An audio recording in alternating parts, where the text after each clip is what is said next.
In the dim, salty air of Ogygia's shore, in what might have been his 7th year there, Odysseus let the golden cup sit untouched at his feet. The goddess Calypso had set it beside him, her voice still a soft murmur of promises, eternal youth, a life without end, a love that would never know old age. But he did not lift it. His weathered hand rested on the wet sand fingers, tracing the shape of a wave as it crept toward him and then slid away. It was a quiet refusal, you see, not the act of a hero, but of a man who couldn't bear to lose the ache of remembering home. That image, a man sitting by the sea, letting immortality grow cold at his feet, perhaps that is where we should begin tonight. Not with the clashing of swords or the roaring of monsters, but with this one small, almost invisible act of devotion to a memory. And I want you to let that image settle somewhere in the back of your mind, now like a stone, dropping slowly through deep water as you feel where you are right this moment. Where are you right now? I imagine you are somewhere soft, a bed perhaps, with the weight of the blanket pulling gently across your shoulders, anchoring you to this quiet place. The room around you feels still, doesn't it? The kind of stillness that comes only in the deepest hours of the night, when the world outside has finally let go of its noise. Maybe there is a window nearby, and if you listen very carefully, you can hear the faint whisper of wind passing along the glass or the distant rhythmic hush of your own breathing. The air against your face, it feels cool, doesn't it? A gentle, clean coolness that makes the warmth beneath the blanket feel even deeper, even safer. Just breathe slowly with me for a moment. Not a deep breath that requires effort, but a soft, natural exhale, as if your body itself is sighing, releasing the weight of the day one small thread at a time. Your hand, wherever it rests now, may be on the pillow, may be curled near your chest. Just let it be heavy. Feel the smooth fabric beneath your fingertips, the quiet rise and fall of your own rib cage. There is nothing you need to do right now. There is nowhere you need to be. This hour, this small sacred pocket of time, it belongs entirely to the quiet. And as the quiet deepens around you, I want you to imagine another room far away and long ago. A room carved from stone, steeped in the breath of the sea. The walls are thick and ancient, and the light here does not come from a lamp you would recognize. It comes from small clay vessels filled with oil, their wicks burning with a low orange flame that never quite holds steady. You can see the shadows these flames throw against the stone walls, long and slow shifting like the bodies of sleepwalkers. This is the great hall of a palace on the island of Ithaca. It is a small island, you know, rugged, not particularly rich, its cliffs dropping sharply into the Ionian Sea.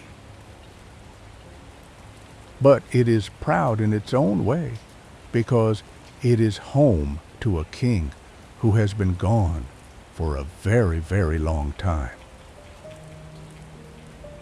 Can you feel the cool of the stone floor beneath your imagined feet? It is smooth from centuries of footsteps, but somehow it never loses its chill, a deep coldness that seems to seep up from the earth itself. The air in this palace is dry and brittle, as if the very walls are holding their breath waiting. And there is a smell here, a faint mixture of burnt olive oil from the lamps, and the distant briny salt spray that rides the wind through the open windows. If you stand very still, you can hear the wind.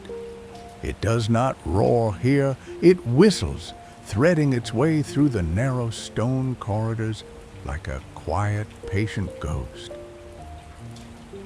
Far below, the waves break against the cliffs in a steady, endless rhythm, a sound so constant that the people here have stopped hearing it, a bass line of loneliness woven into the island's very air. This is where the story settles. But the story is not really about a king who is present. It is about a king who is absent. Odysseus. His name still echoes in these halls, but only as a memory. 20 years have passed since he sailed away to the war at Troy, and for the last 10 of those years, nobody has known where he is. No word, no messenger, no sign. And so the palace has become a strange, suspended place. You might think that an empty throne would mean silence, but the great hall is never silent now. It is filled with noise, with laughter that has too sharp an edge, with the clatter of cups and the heavy, insistent smell of roasting meat.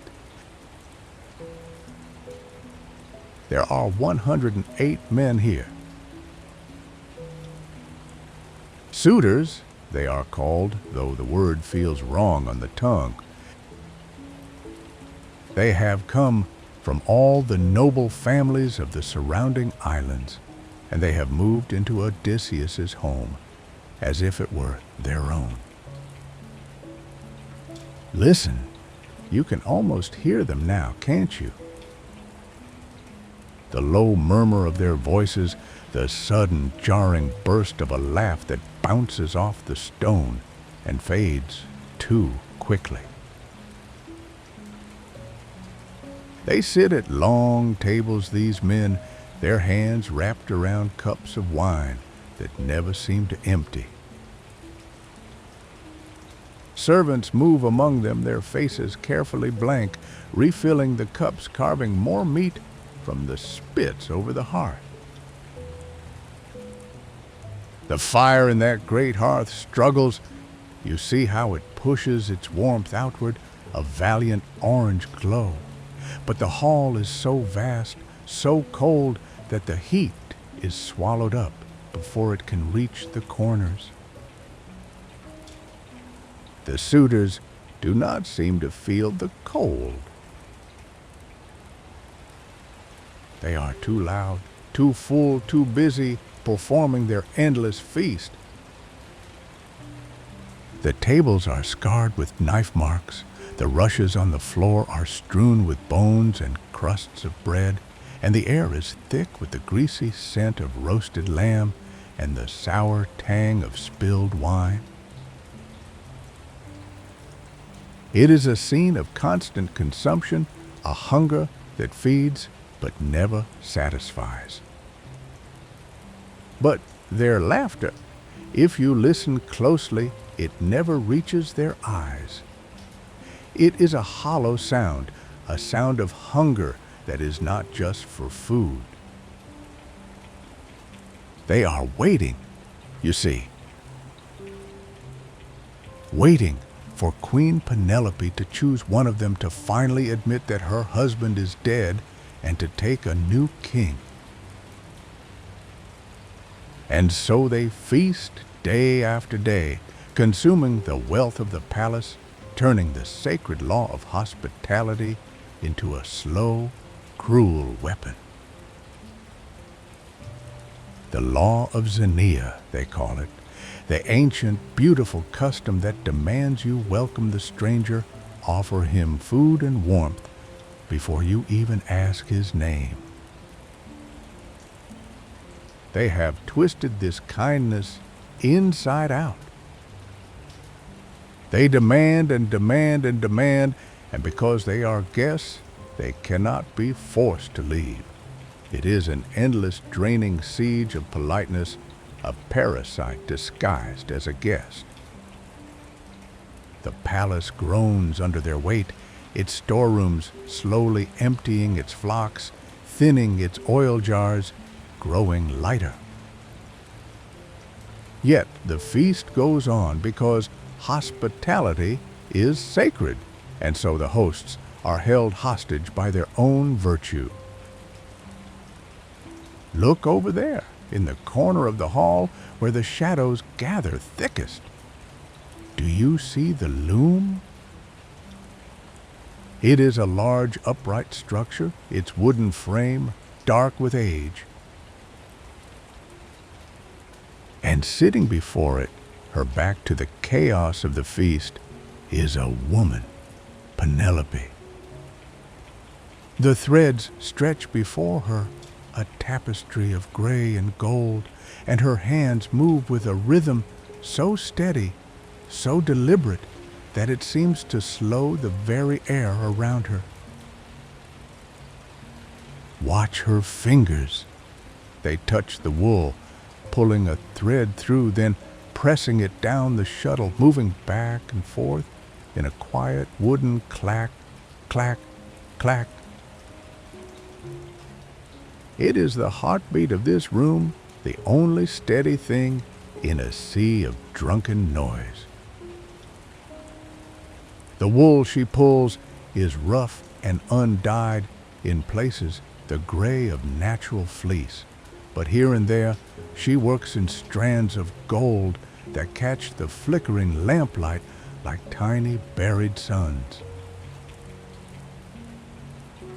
Her hands are worn, the knuckles slightly swollen from years of this work, but their movement is graceful, a slow dance of holding on. And every day she weaves.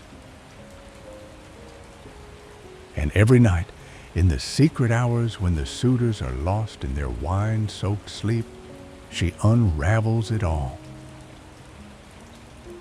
By the dim light of a single oil lamp, her fingers patiently unpick every thread she has laid down under the sun.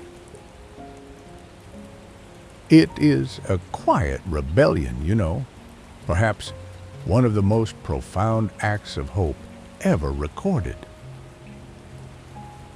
Each thread she pulls out is a day stolen from the suitors, a night deferred, a small, silent victory against the pressure that surrounds her. The treadle at the base of her loom, the piece of wood worn thin by the constant, repetitive pressure of her foot. It is polished to a deep, dark sheen. 20 years of pressing down, 20 years of holding on.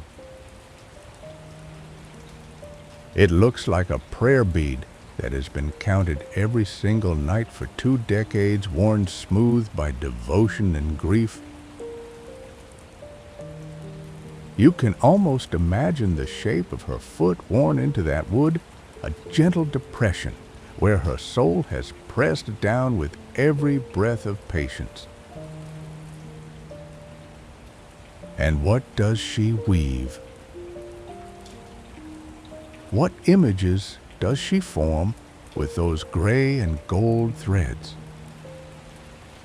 Perhaps a sea that stretches on forever with no ship on its horizon. Perhaps the outline of a man who never quite becomes clear of face she is trying to remember but will not finish, because finishing him would mean he is truly gone. The cloth grows day by day and then shrinks night by night. It is a cycle of hope and sorrow that never ends, a stubborn, quiet rhythm that says, "Not yet. I am still here. I am still waiting."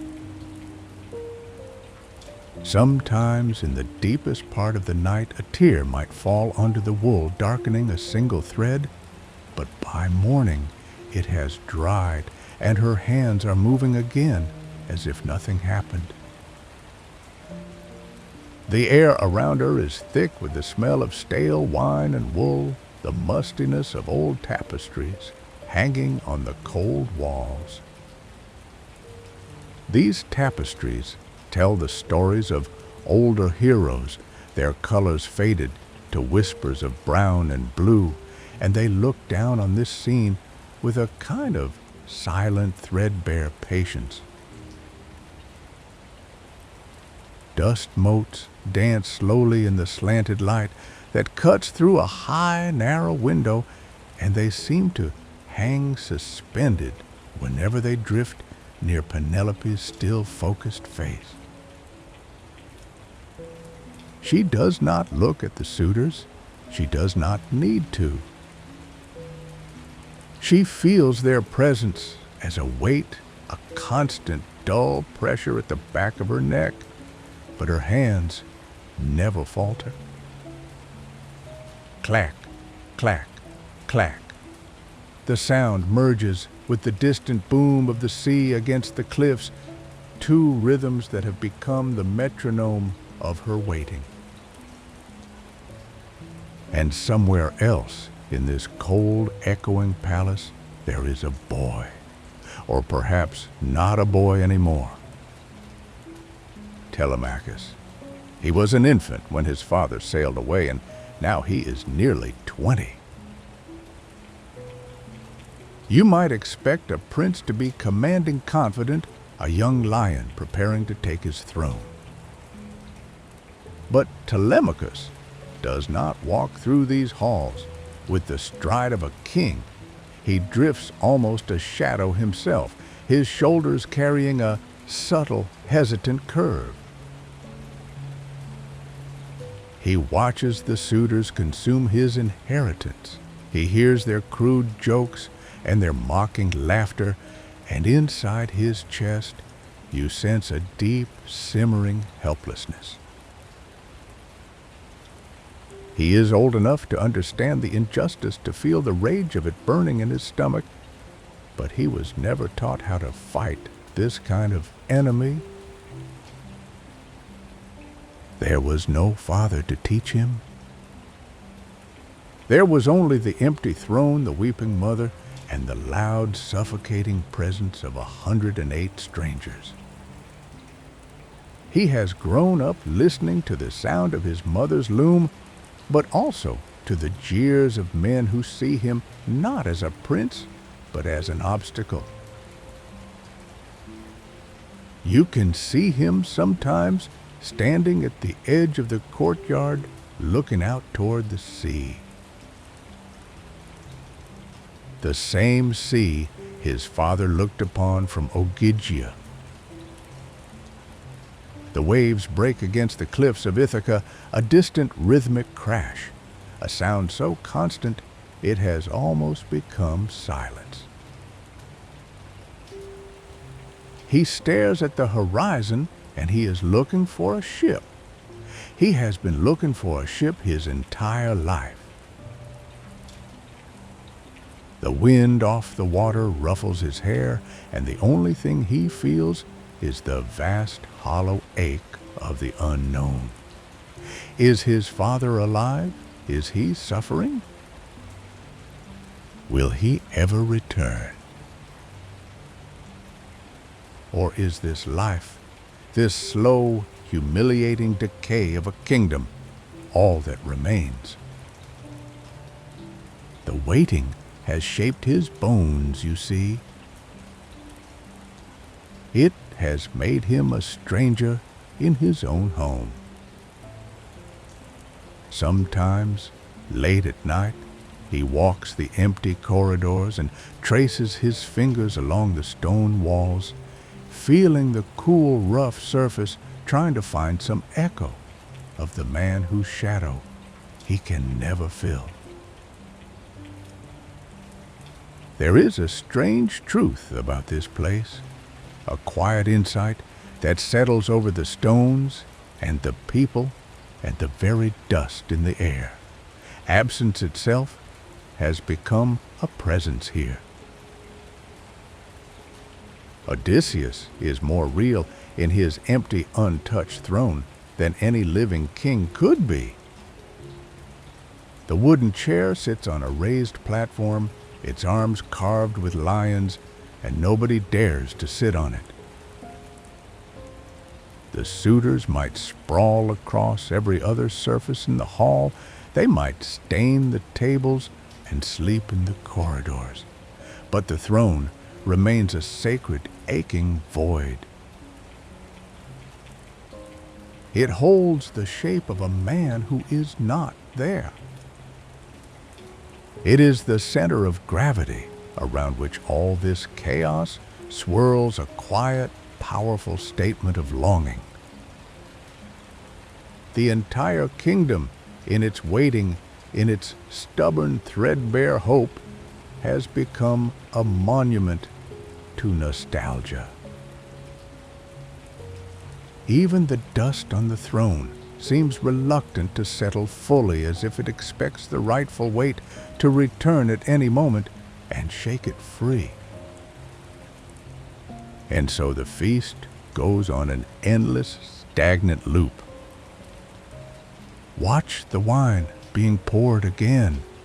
See how the dark red liquid catches the flicker of the oil lamps as it fills a golden cup. The hand holding the pitcher is careless, and a few drops spill onto the stone table, staining it a deeper gray. A suitor laughs a loud barking sound that bounces off the walls and disappears into the shadows. Another one calls for more meat, his voice thick with entitlement. The hearth fire crackles, sending a shower of tiny orange sparks up into the darkness of the chimney, and for a moment the whole hall is lit in a warm, fleeting glow. But then the sparks die and the shadows rush back in, deeper than before. The cycle repeats. The wine, the laughter, the meat, the sparks, all of it spinning on a wheel that goes nowhere. A servant girl sweeps the same corner of the floor for the third time that evening, her broom brushing away crumbs that will be replaced within the hour. The suitors do not notice. They are lost in their own noise, oblivious to the slow strangulation of the house that hosts them. This is the kingdom that awaits Odysseus. Not a kingdom of war or monsters, but a kingdom of a different kind of challenge, a test not of strength, but of the very reason he refused Calypso's golden cup. He is coming home, you see, not to a hero's welcome, but to a house occupied by ghosts of greed and a love that has been preserved only through a fragile nightly ritual of unweaving. And the question that hangs in the cool, damp night air of Ithaca, the question that drifts through the narrow corridors and brushes against Penelope's steady hands, is not whether he will survive the journey. The question is whether the memory of home, the aching, beautiful image he has carried in his chest for 2 decades, will survive the reality. Whether the Ithaca of his longing, the place that kept him human on a goddess's shore, can exist once he steps foot on its dry, brittle soil. But that is a thought for another night. For now, just let the image of the loom settle into your mind. The gray and gold threads, the polished, worn treadle, the hands that move with the slow, deliberate rhythm of a heart holding on. The suitor's noise is fading into a distant hum like waves against the cliffs. The palace is growing quieter. The oil in the lamps is burning lower, and the shadows are growing longer, softer, swallowing the great hall in a velvety darkness. Penelope's hands have finally stilled, resting on the half-finished cloth. The night watch has begun, a quiet sentinel of one woman and her unending hope. And you are here, heavy and warm, cradled by the quiet. The cool air on your face, the steady, gentle pace of your own breath, it is all that matters now. The weight of the kingdom, the ache of waiting, the sorrow of the loom, all of it is a distant dream, watched through a veil of deepening sleep. The story will wait for you. It has been waiting for thousands of years after all, and it will keep until you are ready to hear more. I will sit here a little longer in the stillness just to be sure the quiet holds you. And when you drift, I will know. And before there were palaces and unweaving and the long, slow watch of a wife who waits, there was only a voice. You have to imagine it, I think, as a voice that rose not from a page, but from the dark, from the flickering edge of firelight, in a hall that smelled of smoke and damp wool and the faint, sharp tang of wine spilled on packed earth. The year was perhaps the 8th century before the Common Era, maybe a little earlier, maybe a little later. It doesn't really matter now. And the man they called Homer, though we know almost nothing about him, not even whether he was one man or many, was shaping the stories that would become the Odyssey. And the world he was singing about, the world of bronze swords and high-walled Troy and ships with dark prows cutting through wine-dark seas, had already collapsed centuries before he was born. He was not a reporter, you see. He was a rememberer reaching back across a great darkness to touch something that was already fading, already crumbling into myth. Perhaps the most honest thing about the Odyssey is that it begins not with adventure, but with a man crying alone. The hero, the sacker of cities, the man of many turns and many sorrows, is not standing on a deck with a sword in his hand when we first meet him. He is sitting on a beach on the island of Ogygia, and he is weeping, and the salt of his tears is mingling with the salt of the sea spray, and he has been doing this for a very long time. The goddess Calypso, whose name means she who hides, has kept him there for 7 years, offering him the one thing that every other man in every other story would have seized without hesitation: immortality, eternal youth, endless pleasure in an endless spring. And every day he says no.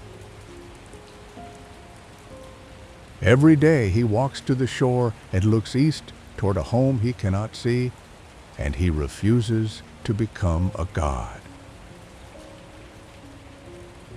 But before we stay with him there on that beach, in the eternal mild warmth of that hidden island, let us go back to the voice, because the voice is where it all begins. Picture, if you can, a great hall in Ionia on the coast of what is now Turkey, in the deep darkness of a night that knows no electric light. The only illumination comes from the fire in the central hearth, sending long dancing shadows up the stone walls, and from a few oil lamps that gutter softly in the drafts that find a way through the cracks. The air is warm, but not hot. The comfortable heat of a fire that has been burning for hours now, and it carries the smell of the smoke and the damp earth of the floor and the faint, almost sweet scent of olives from the meal that ended long ago. A crowd has gathered, 30 or 40 or 50 people leaning against each other, wrapped in rough wool cloaks, their faces soft and open in the half-light. And there is a man, an old man, or perhaps just a man who has been blind for so long that his eyes seem to be looking at something the rest of us cannot see, sitting on a wooden stool near the center of the hall, holding a lyre. His fingers rest on the wooden frame, and the polished wood is warm from his hands from the heat of the fire from years and years of being held. The strings catch the firelight, 7 strands of gut stretched taut, glinting like threads of gold against the shadow of his silhouette. He does not begin immediately. There is a pause, you see, a long suspended moment between the settling of the audience and the first note. The hall grows quiet, so quiet that you can hear the soft crackle of the fire, the distant whisper of wind against the outer walls, the slow breathing of the people packed close together in the dark. Listen, that's not a poem you're hearing. It's a voice across 3,000 years, still asking you to stay awake a little longer. This pause, this held breath, is part of the rhythm, and the singer knows it. He knows that the silence before the story is as important as the story itself, that the waiting makes the words sink deeper when they finally come. He lets the moment stretch, and the flames paint slow patterns of gold and shadow across his face, and someone in the dark shifts slightly, and the rough wool of their cloak rustles against the stone, but no one speaks. No one wants to break the spell that is already forming in the emptiness. And then his fingers move. The first notes of the lyre are soft, almost tentative, a gentle plucking that rises like a question into the smoke-filled air. And then his voice joins it, a voice that is old and worn but steady, reciting the words in the steady, rolling rhythm of dactylic hexameter, a rhythm that moves like waves against a hull, like a heartbeat, like the slow, inexorable passage of something that cannot be stopped. He sings of the man of many ways, who wandered long after sacking the sacred citadel of Troy. And the people in the dark do not watch him exactly. They close their eyes, some of them, and they let the words wash over them, and the images begin to form in their minds like shapes emerging from mist. The singer does not need to see his audience. He has been doing this for so long that he can feel their attention in the quality of the silence, in the way the air seems to thicken with their listening. The lyre's music weaves through the words, and the words weave through the night, and the night stretches out vast and timeless beyond the walls of the hall, beyond the hills of Ionia, beyond the sea itself. And now, let the camera pull back, slowly rising above the roof of the hall, above the dark hills, above the Aegean Sea, until the fire is just a tiny point of light in a great sweep of darkness, and the voice is lost in the wind, and all that remains is the sea moving restlessly under a sky thick with stars. Let the centuries pass like clouds, and watch the land change. Watch empires rise and fall.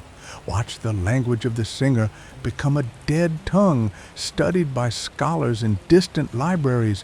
Watch the lyre crumble into dust, and the halls fall into ruin, and the very memory of the singer's name become a matter of dispute and doubt. And still, the story remains somehow drifting through the long centuries like a ship with no crew, carried by the voices of countless other singers, whispered by fires that have long since gone cold, until finally it is written down, scratched onto papyrus, with ink made from soot and water, the rough fibers holding the words fast so that they cannot drift away into silence.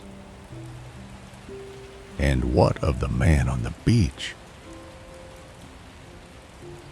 Let the camera descend again, this time not to Ionia, but to Ogygia, an island that exists outside of time, outside of the world's map, an island of eternal spring where the air is always mild and the flowers are always in bloom, and the sea is an impossible, flawless blue that meets a sky of the same perfect blue at a horizon so distant it seems like a dream. The beach is a crescent of soft white sand, and the waves are gentle here, lapping at the shore with a sound like a mother hushing a child, a sound so constant and so soothing that you might almost forget it is there. The salty smell of the sea mingles with the sweetness of the wild herbs that grow on the cliffs, and somewhere in the distance, so faint you cannot be sure if you really heard it or only imagined it, there is the sound of bird song, a few clear notes drifting down from the groves of cypress and alder that cover the island's interior. And Odysseus sits on the sand, his knees drawn up, his arms resting on his knees, his head bowed. He is not a young man now. 7 years on this island, and the past 10 years of war and wandering before that, have carved lines into his face, silvered his hair, weighted his shoulders with a heaviness that no amount of rest can lift. He wears a simple tunic of fine, soft cloth, Calypso's weaving, and the sand has worked its way into the folds, coarsening the fabric against his skin. The sun is warm on his back, but not hot, the perfect, gentle warmth of a climate that has no seasons, no change, no time at all. And this changelessness is perhaps the most terrible thing about Ogygia, that every day is exactly the same perfect blue sky, the same perfect blue sea, the same soft breeze carrying the same faint sweetness of ambrosia from Calypso's cave, the same birds singing the same songs in the same trees forever and ever without end. Time dilation. Let us slow down now right here and watch a single moment unfold like a flower opening in the dark. Odysseus has been sitting on the beach for an hour, perhaps two, and the sun has begun its slow descent toward the western horizon, though sunset on Ogygia is a gentle fading, a gradual softening of the light, not the dramatic blaze of a mortal sky. His eyes are fixed on the eastern horizon, the direction of Ithaca, a place he has not seen in 17 years, and his face is very still, so still that you might think he was carved from stone. But there is something happening in the depths of his gaze, something that moves like a current far beneath the surface of a quiet sea. And then slowly, so slowly, you can barely see it, forming a single tear, gathers at the corner of his right eye. It trembles there for a long moment, catching the light, a tiny globe of salt and water and 17 years of accumulated grief. And then it spills over and traces a slow, warm path down his cheek, along the deep line beside his mouth, and falls finally onto the sand. The sand drinks it instantly, leaving only a small dark spot that will vanish in seconds, swallowed by the dry white grains. And in that single tear is everything: the faces of the men he lost at Troy, the screams of the Cyclops' cave, the smoke rising from his ships, the voice of his wife, which he is beginning to forget, the face of his son whom he has not seen since he was an infant. 7 years of longing compressed into one saltwater pearl, fallen and vanished into the timeless beach of a goddess who does not understand why anyone would refuse forever. He makes no sound. His shoulders do not shake. The weeping has long since passed the point of sobs and become something quieter, something that lives inside him like a second pulse, a low, constant ache that he has learned to carry the way other men carry their own breath. Behind him, in the shadows of her cave, Calypso is singing her voice, weaving through the still air like a thread of gold, a song that is meant to soothe him, to lure him back into the sweetness of her eternal present, to make him forget that there was ever anything else. Her voice is beautiful, unearthly beautiful, a voice that could make a stone weep, a voice that promises an end to all pain, all memory, all change. And he ignores it. He keeps his eyes on the eastern horizon, on the invisible line where his home lies somewhere far beyond the reach of even a god's sight, and he breathes in the salt air that is the closest thing to Ithaca he can find on this island, and he waits.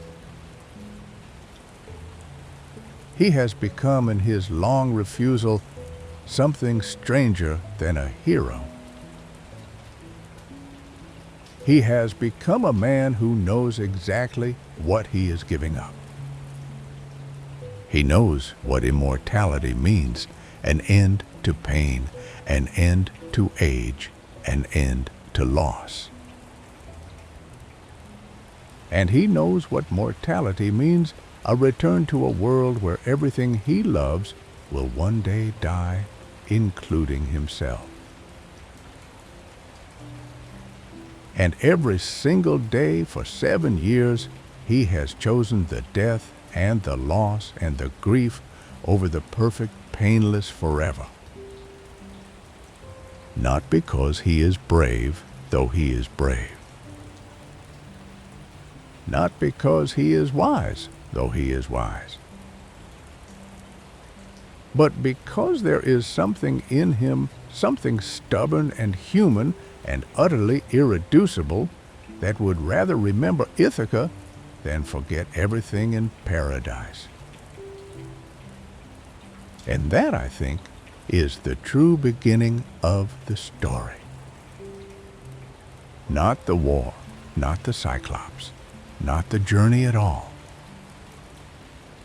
But this man on this beach refusing to become a god because he cannot let go of a memory. The singer in the dark hall all those centuries ago understood this perfectly.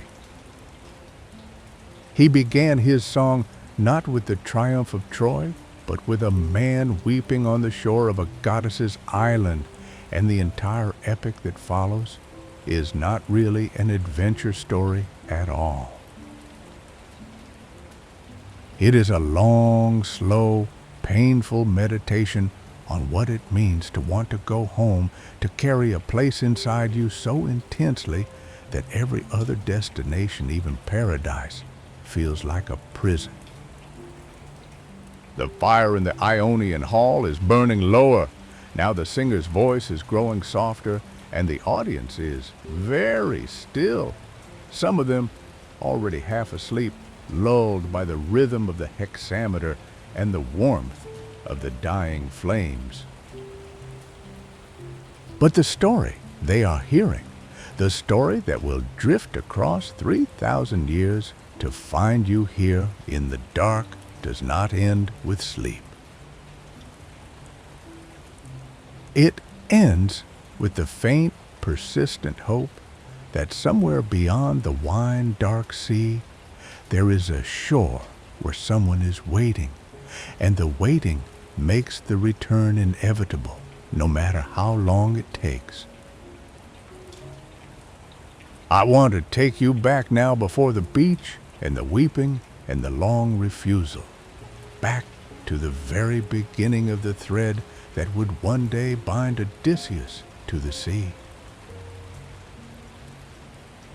It starts, as so many ancient stories do, with a wedding and a promise that no one truly understood at the time. Imagine a hall in Sparta warm with the honey light of 100 oil lamps, and thick with the scent of myrrh and crushed laurel, where the most beautiful woman in the world is about to choose her husband. Helen, they called her the daughter of Zeus, in the form of a swan, or so the poets claimed, and every king and prince and warrior of the Greek world has gathered here to offer her their hand. You can hear the low murmur of their voices, a restless hum beneath the lyre music that drifts through the colonnades, and you can see the way the torchlight catches Helen's face as she moves through the crowd, her features flashing and vanishing like a reflection on dark water. The air is heavy with incense and ambition, and every man in that hall is holding his breath, waiting. Odysseus is there too, of course, but he is not one of the suitors. He is standing at the edge of the lamplight, watching the scene with those sharp, quiet eyes of his, and he is thinking about a different woman entirely. Penelope, the cousin of Helen, less dazzling perhaps, but with a stillness in her that Odysseus even then recognized as something rarer than beauty. And he knew with that strange instinct for the shape of things to come that this gathering of jealous warriors was a disaster waiting to erupt. So he made a proposal to Tyndareus, Helen's mortal father, a man who had been pacing the marble floors for days, terrified that choosing one suitor would spark a war with all the others. Odysseus said very simply that every suitor must swear a sacred oath to defend Helen's chosen husband against any man who might try to take her away. The oath would bind them all, he explained, their honor and their blood and their kingdoms, and in return Tyndareus would help him win the hand of Penelope. You see the calculation, don't you? The cleverness of it, the elegant self-interest. Odysseus built a cage of words that would protect Helen's marriage and incidentally secure his own happiness. The suitors, one by one, placed their hands on the rough rope of the sacrificial horse and swore the oath, their voices echoing off the stone walls until the hall itself seemed to hum with the weight of their promise. And then they all went home, satisfied, the crisis averted, and for a little while the world was quiet. But you know how stories work. There was a goddess who had not been invited to the wedding, Eris, the spirit of strife, whose name means discord, and whose presence no celebration can quite exclude. She appeared at the edge of the feast, or perhaps she was never there at all except as a shimmer of malice in the warm air, and she rolled something across the marble floor that would unravel everything. A golden apple, you can picture it, I think, the smooth, cold surface catching the firelight as it spins and wobbles to a stop at the feet of three goddesses, each of whom immediately reaches for it. Inscribed on its skin were the words, "To the fairest," a phrase so perfectly designed to provoke that it might as well have been a blade. Hera, queen of the gods, wife of Zeus, powerful and proud. Athena, whose gray eyes held the wisdom of ages and the sharp edge of strategy. Aphrodite, born from sea foam and laughter, whose beauty was a kind of gravity that bent the world around her. Three goddesses, one apple, and a dispute that could not be settled on Olympus, because who among the gods would dare to choose between them?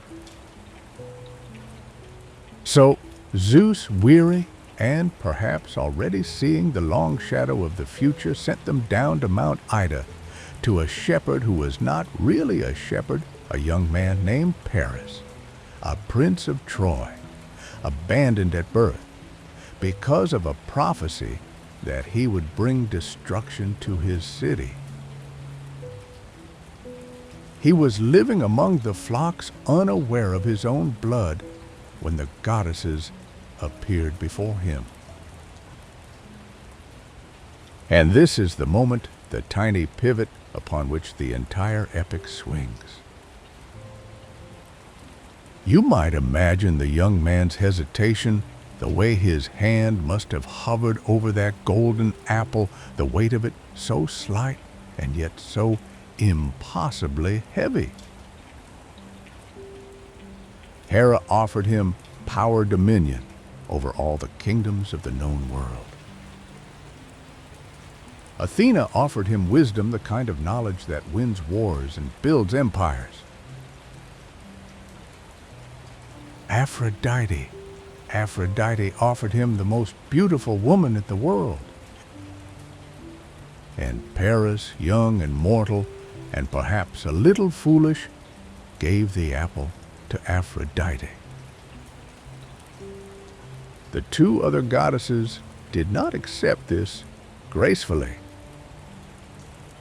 You can almost feel the temperature in that mountain air drop, the sudden chill of divine anger as Hera and Athena turned away, their faces like stone, their silence more terrible than any words they might have spoken. And Aphrodite, smiling, kept her promise. She brought Paris back to Troy, restored to his royal birthright, and then she guided him across the wine-dark sea to Sparta, to the court of Menelaus, the man Helen had chosen as her husband all those years ago. Hospitality was offered. Bread was broken. And in the night, while the torches guttered low and the palace slept, Helen left with Paris. Whether willingly or under the spell of the goddess, the stories never quite agree, and perhaps it doesn't matter. What matters is that she was gone, and the oath Odysseus had crafted so carefully all those years before was suddenly, irrevocably activated. The call went out to every man who had sworn on that sacrificial horse, summoning them to honor their promise and sail to Troy to retrieve Helen. And that, of course, is where our Odysseus enters the story again, not as a clever negotiator, but as a man who wanted desperately to stay home. Because by now, you see, he had Penelope.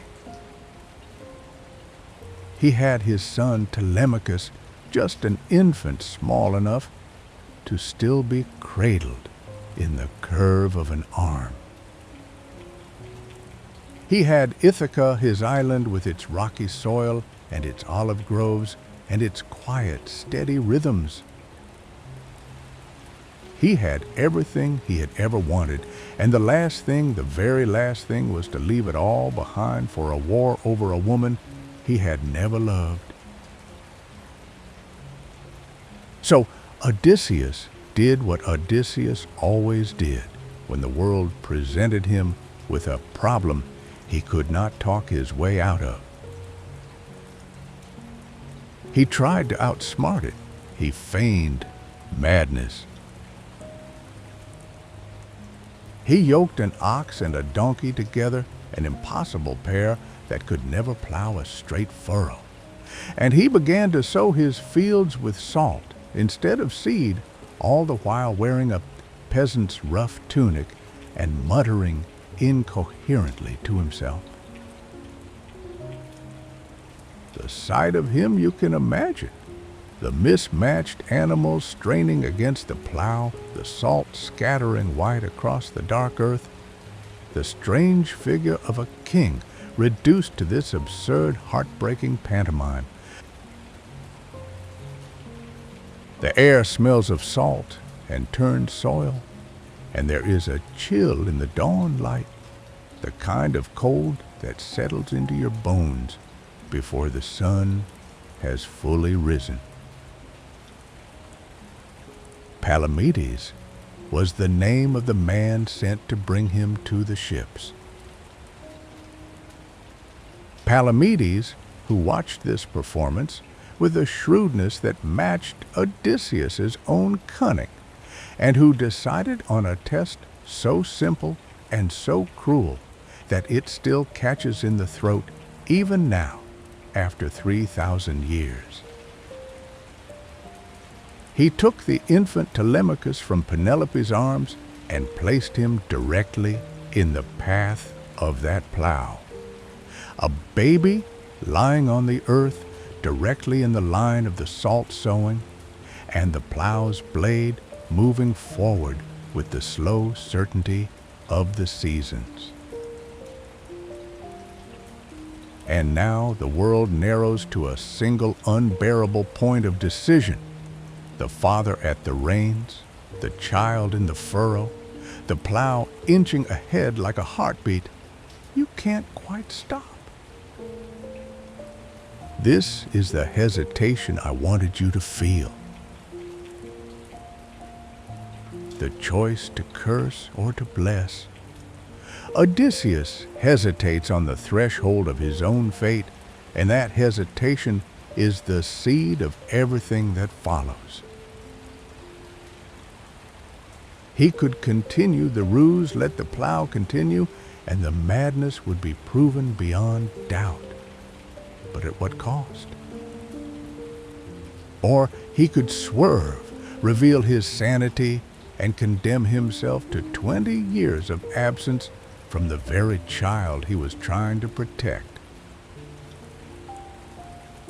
The oxen low, confused by the mismatched yoke, their breath steaming in the cold morning air, the salt grits under Odysseus's sandals. And then, at the last possible moment, he jerks the plow aside. So he went to Troy. He went because he had sworn an oath, yes, but also because he was a father, and the irony of that is a wound that never quite closes. Palamedes, the man who saw through the madness, would later be framed by Odysseus for treason, a story for another night, but a reminder that even heroes have shadows, and even cleverness can curdle into something colder. The war itself lasted 10 years. 10 years of bronze on bronze and dust in the throat, and the same sun rising over the same walls day after day after day. I want to give you a single image of that war, not a battle scene with blood and screaming. There has been enough of that in other tellings, but something quieter, something more true to the exhaustion of it all. If you were to visit that plain now, long after the war, you might still see the walls. Massive, sun-bleached, their stones fitted together, the precision that seems almost divine. And you might notice a particular crack in the stone, a thin fissure where a patch of yellow lichen still clings stubbornly, the same lichen that some nameless soldier stared at every morning for 10 years. The leather of his armor would have been worn soft by a decade of sweat and sun, and it smelled of dust and old salt and something that might be memory. That soldier is long gone, of course, and only the wall remembers the heat of the plain shimmering in the air, the dry smell of dust suspended like a held breath, the way the distant clash of bronze became a silence so constant it felt like a part of the sky itself. Odysseus was there through all of it, holding the Greek army together with his words when their courage faltered and their leaders quarreled. It was his wisdom, they said, his patience, his ability to see the shape of a solution when everyone else saw only chaos. But I think in the quiet moments between councils and battles, he was staring at the walls too, and thinking of Ithaca and counting the days in a way that had nothing to do with strategy and everything to do with a woman and a child and an island that waited somewhere beyond the horizon. The war ended, as you know, with a wooden horse and a city in flames, but by then Odysseus had already been at war for a decade, and his real journey had not even begun. The thought came to Odysseus not as a sudden flash, but as the slow unfolding of a leaf in the dark, a design that had been growing in the quiet soil of his mind for months. You can picture it. I think this colossal horse of pine and sacrifice its legs like the masts of a ship buried in the Trojan sand. For days the Greeks labored under the autumn sun, the air thick with the smell of resin and sawn timber, the rasp of plane and chisel, a lullaby of industry across the empty plain. And from a distance, if you let your eyes go soft, the horse seemed almost real, its painted flanks catching the last light of the afternoon, a silent guardian born from the patience of those who wait. The ships withdrew, then slipping over the horizon like fog burning at dawn, leaving the beach a ghost shore of abandoned fires.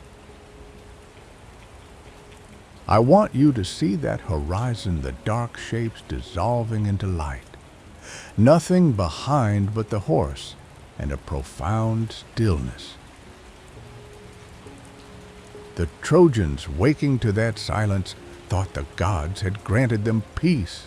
Their nightmare ended in a sunrise. Imagine looking out from the walls, the cold stone rough under your palms. But you are not there. You are here, safe with me, and seeing the empty camp, the horse standing alone as if it had always been part of the landscape. Perhaps a child pointed at it, and an old woman in a shawl whispered that it was an offering to Athena, a prayer carved in wood to bless a safe journey home. The gullibility was not foolishness, you know. It was the fatigue of 10 years, the desire for the wound to finally close. And so they pulled it inside the gates, their hearts lighter than they had been in a decade. But inside that horse, in the damp darkness smelling of sweat and cedar, there was no lightness, only the crack of timber in the cold, the creak of leather as a hand tightened on a shield. Minutes passed like hours, each warrior suspended in a silent covenant with the night. Their breathing slow and still merged into a soft whisper of mist in the chill. Outside, Troy slept its torches, guttering its street silent, except for the cry of a night bird that knew no history. Then the hatch opened, a slow swing of wood, a seam of starlight in the belly of the beast. The first man let himself down on a rope, his foot hovering for an endless moment before touching the cold earth. That footfall, softer than a leaf on water, cracked the old world open and bled the new one through. And everything after came from that gentle thud in soil that had stood for 1,000 years. From far away from the hills where shepherds watched their flocks, the city that night must have looked like a jewel, catching fire, the flames licking up the towers and the smoke rising in the black columns against the moon. The noise must have been faint, At that distance, a distant murmur of chaos and grief. But you and I, we are further still in a place where sound is just a memory and heat is only a story. The gods are not angry because Troy fell. They are angry because the Greeks forgot that victory must be humble or it becomes poison. They've forgotten those bloody hours that even an enemy's sacred walls deserve a whisper of reverence, not the crash of a battering ram. Ajax the Lesser, his sword still wet, strode into Athena's temple, where the statue of the goddess stood in eternal calm, her painted eyes gazing at the altar with a patience older than the city itself. He did not stop to think, or to pray, or to remember that even goddesses can weep. He simply dragged Cassandra from the altar's embrace, and in that act, the marble floor became a witness to a crime that would echo across the seas. I tell you this not to horrify you, but to let you understand the shift the moment the wind changed direction, and the gods turned their faces away from the men they had once blessed. The homeward journeys, which should have been triumphant processions, became a series of quiet disasters written in the ledgers of the deep. Ships that set out with full sails and high spirits sank in storms that came from nowhere, the waves swallowing names and legacies as if they were nothing more than pebbles thrown into a pond. Menelaus was driven to the farthest edges of the earth. Agamemnon found only a crimson welcome in his own bath, and all across the wine-dark sea, the survivors understood that the gods do not forgive arrogance. They simply wait, and then they send the storm. From the safety of our quiet space, we can picture, if we like the 12 ships of Odysseus slipping westward, the last smoke of Troy, a thin gray line on the edge of the world.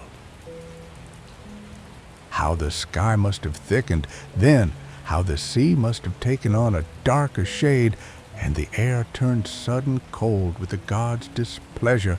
But we are not there to feel it. We are only witnesses to a story that has already been told.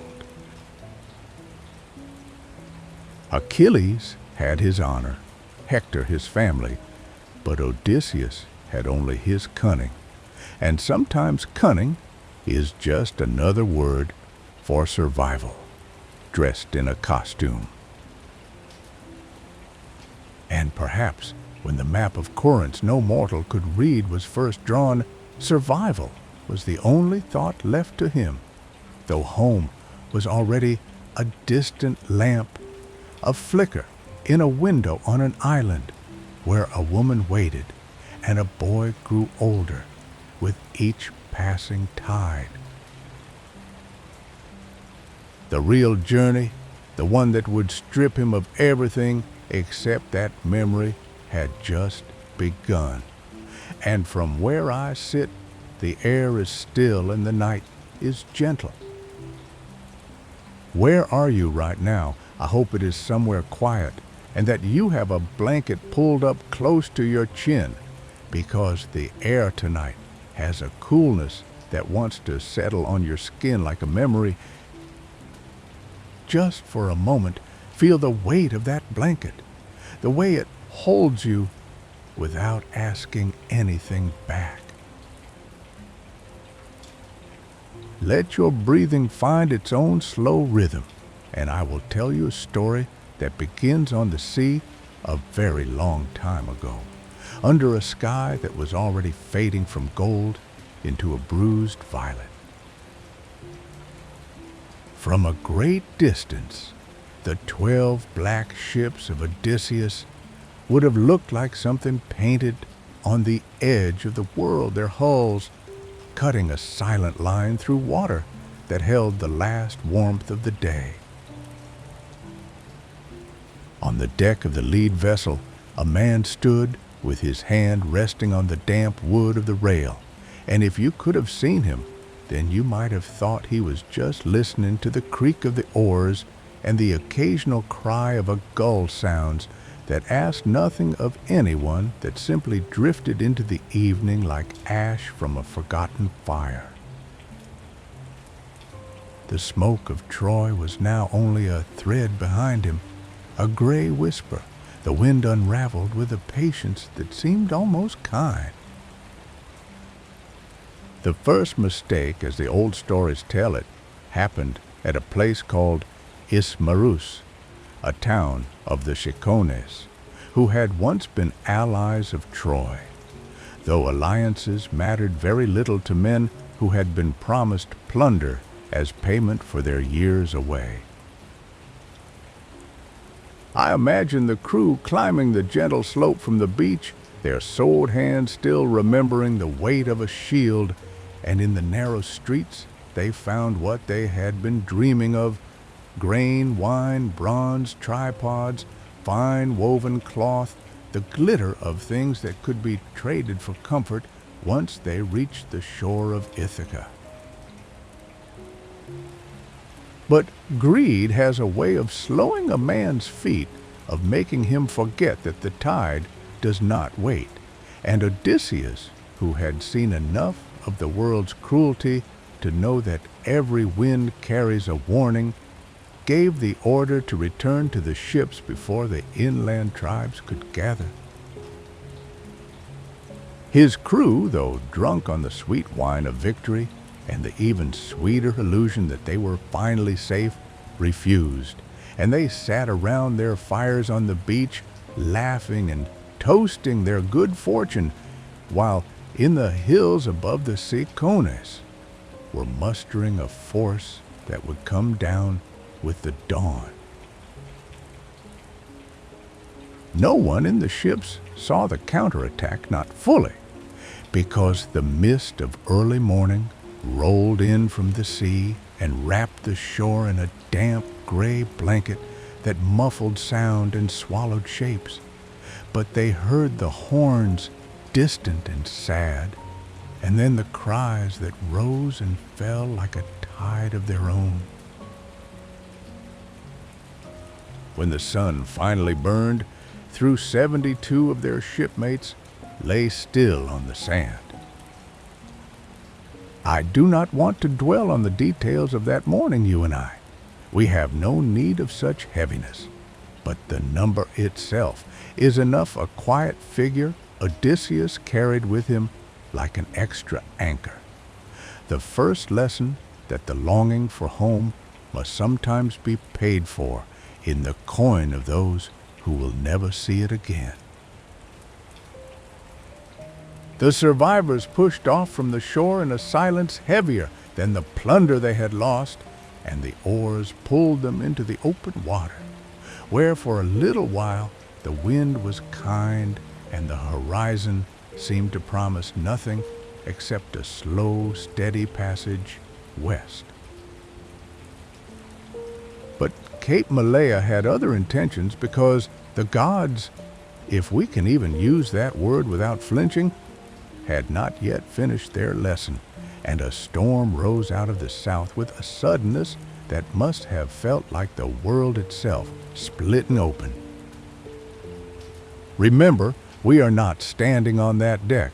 We are only imagining from a place of absolute stillness, so we can see the scene as if it were painted on a distant canvas. The darkening sky, the waves that reared up like walls of black marble, the 12 ships scattered and driven off the edge of any map a Greek sailor would have recognized. The storm did not destroy them, not that time, but it erased the known world, pushed them into a realm where the currents obeyed no king, and the stars seemed to rearrange themselves into patterns no navigator had ever memorized. For 9 days they drifted, the men huddled in the bottom of their hulls, the rain and salt spray stinging their skin. But the worst of it was the emptiness, the sense that they were not just lost in space, but in meaning, that the thread connecting them to home had been stretched so thin it might snap at any moment and leave them untethered forever. And then, as if the sea had grown tired of its own fury, the wind died and the water became smooth as old glass, and the prows of the ships bumped softly against the shore of a land that smelled of honey and something else, something sweet and almost familiar, the way a half-remembered lullaby can make you want to close your eyes. This was the country of the lotus eaters, and I need you to understand that the danger here was not the kind that comes with a sword or a shield. It was a danger of the soul, a quiet invitation that whispered in a voice softer than sleep.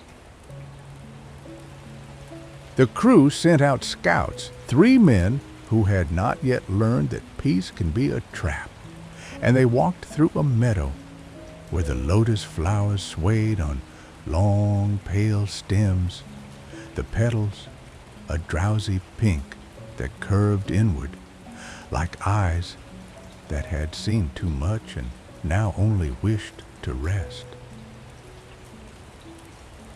The locals came out to meet them, moving with the slow, dreamlike grace of people who have forgotten what urgency feels like, and into the scarred hands of the travelers they pressed a fruit that glowed with a faint honey light.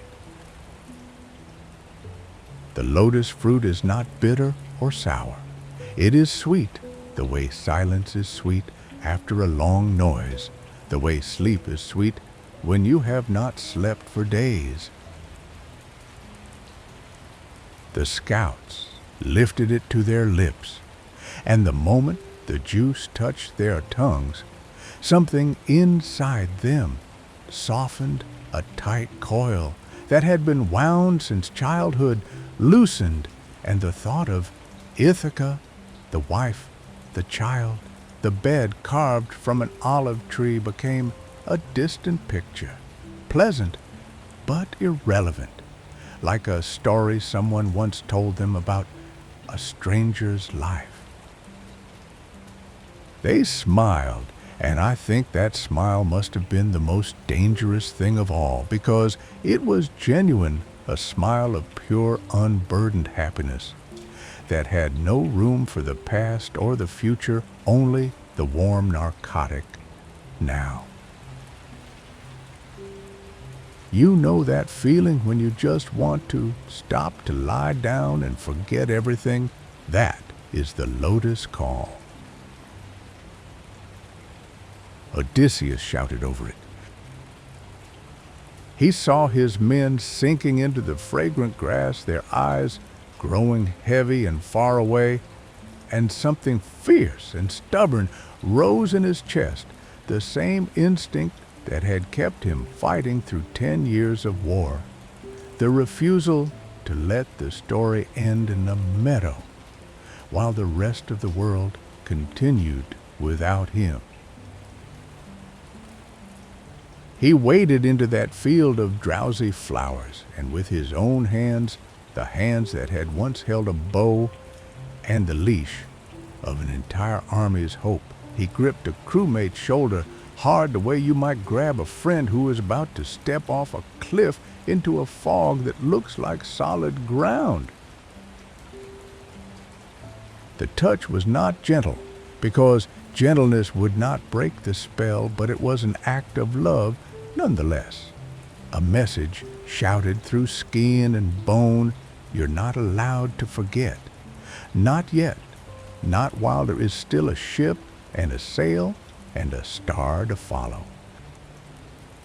One by one, he dragged them back across the sand, leaving deep furrows behind them like the erased first lines of a poem, and he did not stop until they were tied to the benches of the ship, weeping not from fear, but from the dragging loss of that sweet, perfect peace.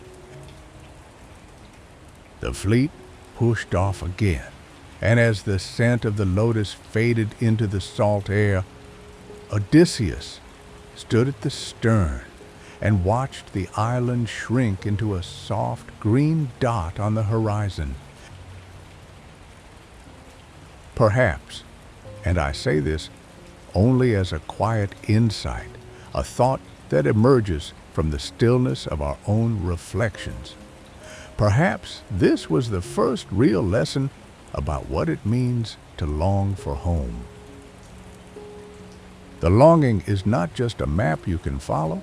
It is a wound you must agree to keep open, a pain you refuse to numb, because the numbness would cost you the very thing you are trying to reach. The Lotus Eaters offered an end to all desire, a form of immortality through forgetting, and Odysseus, in his raw, stubborn humanity, chose the ache of memory instead. He did not know it then, but every future temptation, the comfort of Calypso, the peace of the Phaeacians, even the whisper of the sirens would be another version of the same choice, another chance to put down the weight and simply stop wanting.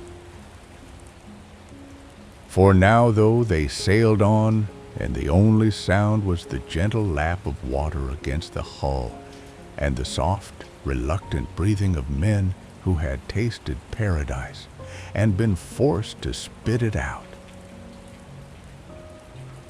I can see, if I close my eyes, the way the sunset caught the edge of a single oar blade, lifting it from the dark sea with a cascade of droplets that caught the light for one brief moment before falling back into the deep. And now I think it is time to let that image carry you in its own quiet current away from the ship and the men and the weight of their journey.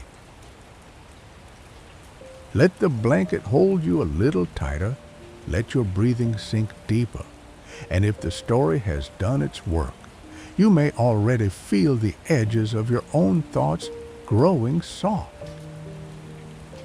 I will stay here just a little longer, keeping an eye on the horizon, and if you want me to continue when you wake, you know what to do. You're still here, aren't you? The evening has grown softer, and if you listen, you can almost catch a far-off whisper of waves, though right now only your own quiet room and the gentle weight of the blanket are real. The island rose from the mist like a thought that almost faded before it could be remembered, its cliffs pale and sheer, and as we draw closer together, you can make out the mouth of the cave cut into the rock, a single dark eye staring out to sea. I recall the smell first, that sour animal warmth of sheep's milk and old cheese drifting into the salt air, and the faint, cool damp that breathed from the depths as if the stone itself were slowly, slowly exhaling.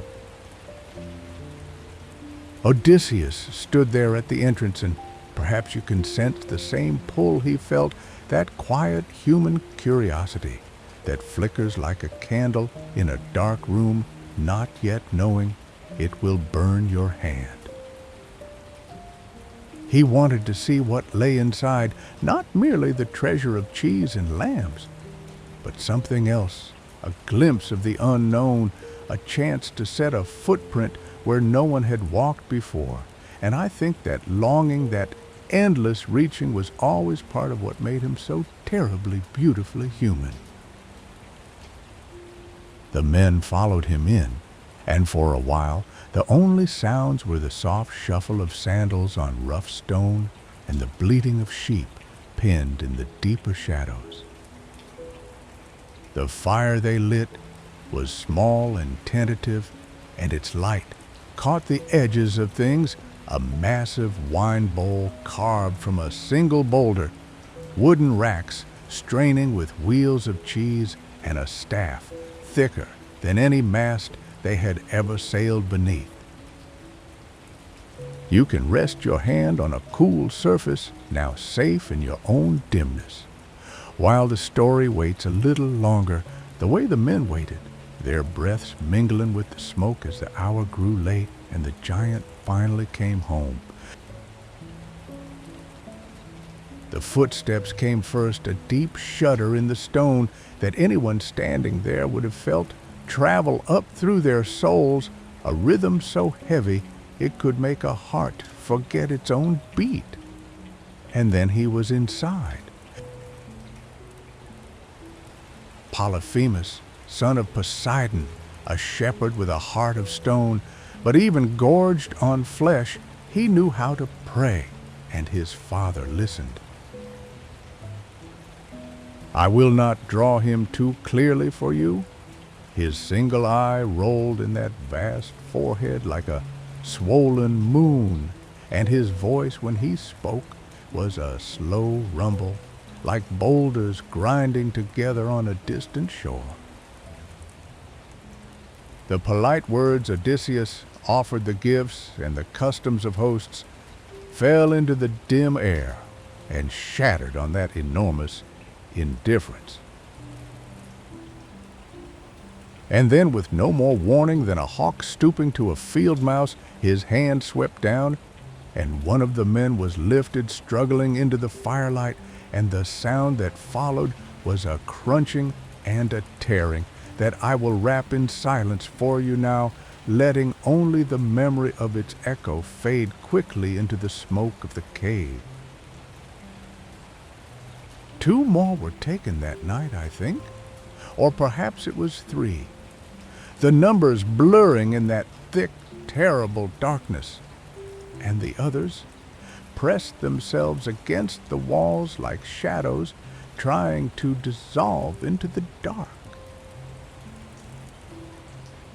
The hours inside that cave stretched into a different kind of time, a slow, weighty silence broken only by the giant's heavy breathing after he had eaten his fill. Odysseus, I want you to see, did not weep then. He sat with his back against the damp stone, the rough texture pressing into his shoulders, and in that long, suspended stillness, he began to plan. There was an olive branch there, smooth and ancient, set aside to dry, and he told the men to sharpen one end to a fine point. They hardened it in the embers of the fire until the wood glowed with a secret heat, a promise held in the scarred, polished grain. The smell of the roasting sap was sweet and clean, a fleeting counterpoint to the metallic tang that still stained the air, and all the while the giant slept, his breath stirring the sheep's wool like a storm wind far out at sea. The wine they offered him was the next thread in this delicate weaving, a dark, heady liquid from stores they had carried for days. And when Polyphemus drank, you could hear the gurgle of it rolling down his massive throat, a sound so deep it seemed to come from the belly of the earth itself. He asked for more, and Odysseus poured, and the giant's speech grew thick and slurred, and at last he mumbled the question that would become a hinge of fate. What is your name, stranger? And if you listen closely, you can almost hear the pause that followed, that infinitesimal beat of stillness, where Odysseus could have said anything, could have told the truth, or spun another tale, but instead he leaned forward and whispered, "Nobody." "My name is Nobody." The word hung in the smoky darkness like a single perfect shield, so small and yet so vast. Time seemed to pause there, suspended in the terrible quiet wit of that lie. Nobody. I am nobody. You can turn it over on your tongue. Feel how it protects nothing and everything at once. The giant laughed a sound like rocks falling and promised to eat. Nobody last a gift for the wine. And then he toppled over into a drunken sleep so heavy the cave itself felt like it was settling into a deeper hush. Now the plan moved like a slow, deliberate dream. The men lifted the sharpened stake, 3 on each side, because the weight was immense, and they carried it toward the sleeping mountain of flesh. I will not dwell on the moment of impact, only say that the hot point met the eye with a sizzling hiss, and the scream that tore from Polyphemus was so vast it seemed to shake the very roots of the island, a sound that traveled outward across the dark sea and stirred something deep in the ocean's heart. But you are far from that, remember? You are here with me, and the sound is only a distant echo, a rumble of thunder on a horizon you do not need to fear. In the blindness that followed, the giant sat blocking the entrance, his hands patting the ground, and each man, one by one, tied himself beneath the belly of a ram, fingers twisted into the thick, coarse wool. I want you to feel that moment with me, the weight of the fleece pressing down the warmth of the animal's body, the smell of lanolin and old clover, and the slow shuffling steps toward the entrance as the giant's hand groped gently across the wool, feeling only the curve of the sheep. The infinite seconds before the cool night air touched a man's face again, that was the miracle. The slow breathing release from darkness into starlight. And I think if you could hold that feeling, you would understand something about what it means to slip through the fingers of despair. The ship was waiting, and the oars bit into the black water with a frantic, silent rhythm. But the heart of Odysseus, you see, could not stay quiet. He could have stayed silent. He almost did. But the name burst out like a fever, and the sea remembered his face forever. That name, flung backward across the waves, echoed off the cliffs like a stone skipping over dark glass, and the giant heard it and turned his bleeding face toward the sound. Polyphemus lifted his arms to the heavens and prayed not to the empty sky, but to his Father, the God who holds the trembling reins of the deep, and he asked for a curse, a long and wandering road, a homecoming devoured by loss. The sea heard, it always hears. And as the ship shrank into the mist, the current shifted, and the destined journey truly began. No longer a simple route across a wine-dark sea, but a slow, painful unraveling that would stretch across years and tears and the stubborn, aching weight of a man who could not let go of his own name. And now, I want to let that image rest with you. The fading silhouette of a ship and the silent listening water holding its new command as softly as a whispered thing you do not yet need to feel, just a story, settling into the quiet like a pebble dropped into a well so deep you never hear it land. The floating island of Iolia drifts somewhere between the worlds of men and gods, and when you first see it, rising out of the mist, like something half remembered from a dream, you cannot quite tell if it is real or if you have already fallen asleep and begun to wander. The walls are bronze, gleaming softly under a sun that never scorches or fades, and the air carries a sweetness that has no name. Perhaps something like the smell of rain on distant hills, or the first breath of autumn when the leaves begin to turn and the world holds its stillness like a secret. King Aeolus receives Odysseus not as a stranger, but as someone he has been waiting for, though neither of them knew it until that moment. And there is a warmth in his hospitality that feels for just an instant like the memory of home.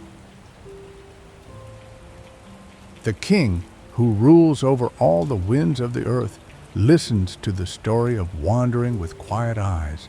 And when Odysseus finishes speaking, Aeolus does something no one else in all those years of exile would ever do. He gives him a gift that might actually end the journey. The bag is oxhide stiff and smooth under the fingers, cinched tight with a silver cord that sparkles like a promise. And when they cut it, the promise broke into a storm. But that comes later. For now, the bag feels heavy and alive in Odysseus's hands, and inside it, trapped like bees in a sealed jar, are all the winds of the world except one, a single gentle zephyr left free to blow them homeward. The metallic scent of the bag mingles with the clean, balanced air, and for the first time since Troy burned Odysseus, allows himself to believe the suffering is over. 9 days. I want you to feel the weight of those 9 days, because they are the closest Odysseus ever came to home, closer even than the shores of Ithaca looked from the water. He takes the helm and refuses to sleep, not out of pride, but out of something quieter, a fear that if he closes his eyes, the world will slip sideways and steal this fragile chance away. The bag never leaves his side, and the crew watches it with sidelong glances that grow darker as the miles fall behind them. You have to understand what it means to be so near, to see the shores of your own island rising like the face of someone you have mourned for years, and suddenly found alive, yet to know that a single wrong breath of wind could undo everything. Trust is a fragile thing on a ship. Odysseus trusted himself, but his men trusted only their hunger for gold, and so the wind turned against them. Ithaca grows larger with each passing hour, its familiar hills and the smoke rising from its hearths becoming clearer, until on the 9th day they are so close the fishermen on the shore could have seen them if they had only looked out to sea. Odysseus can smell the landwood smoke and wild thyme, and the particular salt of his own beaches, and the exhaustion pressing against his eyelids for nearly 200 hours, finally grows too heavy to fight. His breathing steadies into the slow, deep rhythm of a man who has not slept in 9 days, and the ship glides on through the dark water under the one gentle wind still blowing free. The crew gathers around the bag, their faces lit by dim starlight, and they whisper to each other about treasure, about the gold and silver that must surely be hidden inside, because why else would a king give such a gift and bind it so tightly? Their fingers, calloused and hungry, find the silver cord, and the knife slides through it with a sound like a sigh, and the world breaks open. In the instant, the cord parts, the winds howl out with a shriek that is not a sound, but a physical force, a wall of rage and chaos, slamming the ship and spinning it backward across the sea. You can almost see it, I think, the sudden blackness of the sky, the water rising in furious mountains on every side, and the small vessel thrown like a splinter across the vast, indifferent surface. The men scream, but their voices are swallowed by the roar, and by the time Odysseus wakes, jerked from his brief, exhausted sleep by the lurching deck, they have already been driven so far that Ithaca is nothing but a memory, vanishing over the horizon. He understands immediately what has happened, and the knowledge settles into his chest like a stone dropped into cold water, heavy and certain and without comfort. The one kind wind the zephyr meant to carry them home has been caught up in the chaos and blown away with all the rest, and now the ship is adrift once again in a world of only water and sky, and the slow grinding of despair. They sail back to Aeolia because there is nowhere else to go. And when Odysseus climbs the bronze-walled path and explains what has happened, the silence that follows is worse than any curse. Aeolus looks at him, and there is something in the old king's eyes that is not anger, but a kind of sorrowful, distant horror. The look of a man who has just realized he is standing too close to someone the gods have marked for destruction. "Go," he says, and the word is soft but final, like a door closing, in a house that was never truly yours to begin with.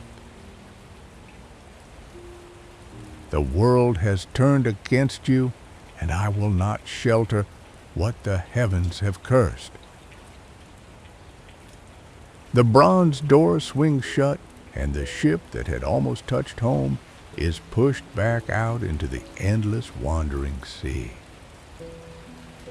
Time passes, how much I cannot tell you exactly, because the days on that journey melted together like fog, and eventually they come to a place called Telepilos, the harbor of the Laestrygonians. The bay is a narrow fjord, carved into cliffs that rise on either side like teeth in a jaw, slowly, patiently closing, and the water inside is so still and dark, it reflects the sky with a clarity that feels almost cruel. The other 11 ships row into that perfect sheltered harbor, but Odysseus, who has learned something about the shape of fear and the taste of caution, anchors his own vessel outside near the mouth. He stands at the railing, the wood cool and damp under his hands, and he watches the entrance of the fjord with an uneasiness he cannot name, a quiet instinct that hums in the back of his mind like a warning bell too faint to be heard clearly. The wet stones of the cliffs gleam in the muted light, and the air smells of brine and fish and something older, something that does not belong to the sea at all.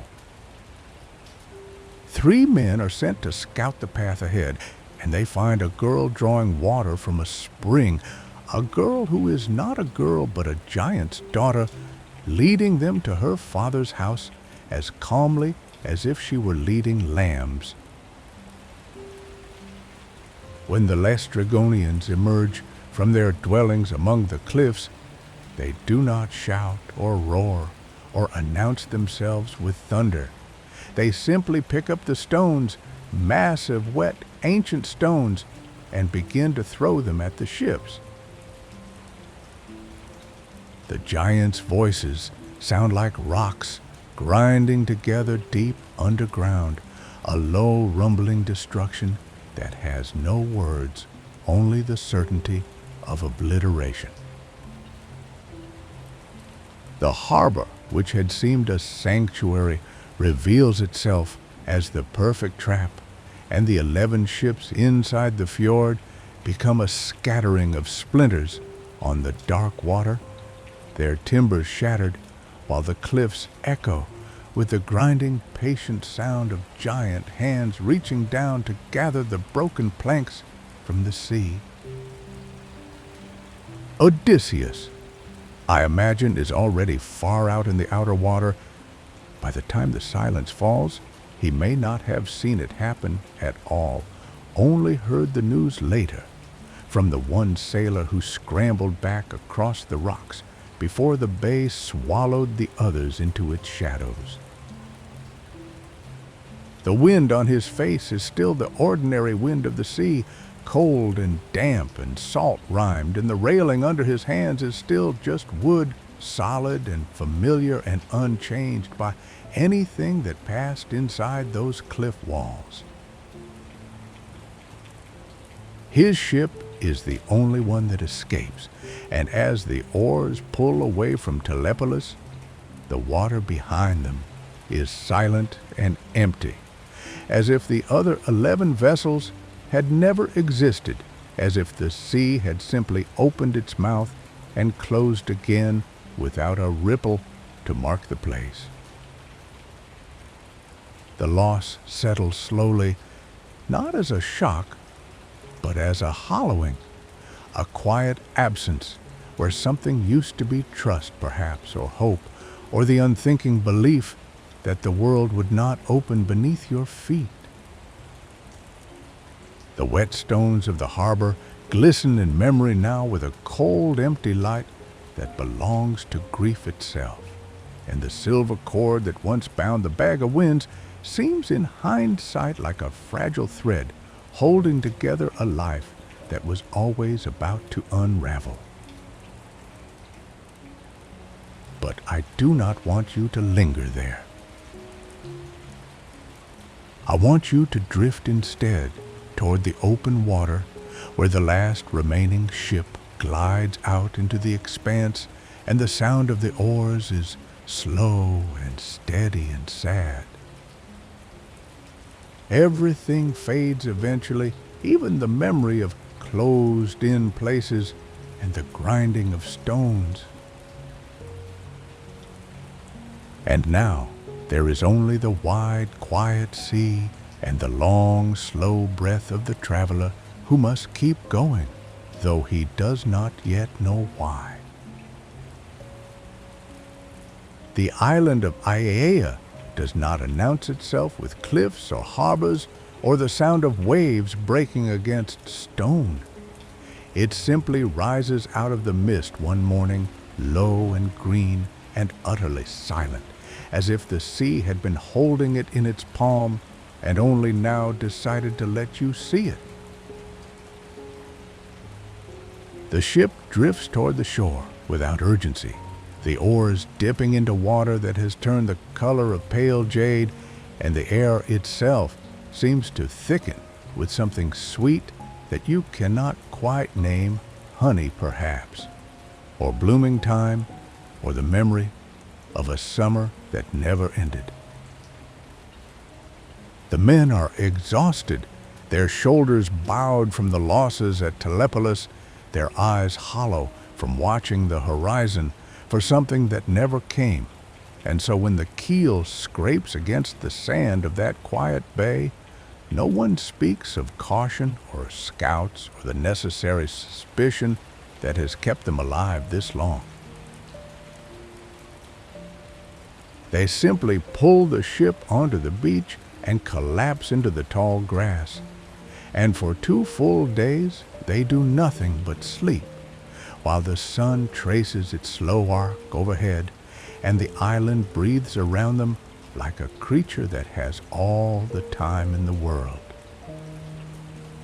On the 3rd day, Odysseus rises and climbs a rocky hill to survey the land, and that is when he sees it, a palace of polished stone rising from a clearing in the forest, its columns catching the afternoon light, and a thin ribbon of smoke curling from its roof that carries the unmistakable smell of roasting meat, and something else beneath it, something floral and strange, like incense burned in temples he has never visited.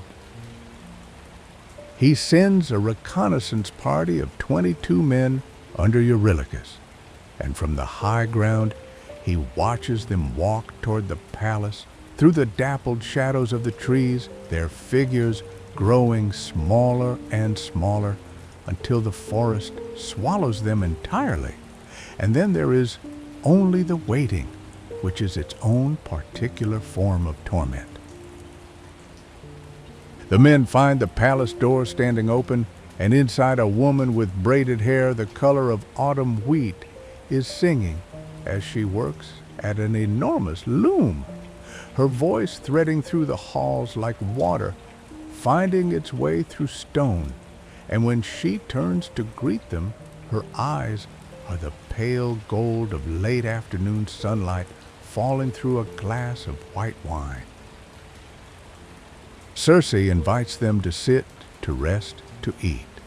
And here, I want you to notice how the danger arrives, not with fangs or claws, but with a smile and a warm hearth and a cup extended in welcome, because that is the shape that real peril most often wears in this world. She mixes the potion into the wine and the cheese and the barley, and as the men drink, she touches each one with her wand, and then their bodies begin to forget themselves.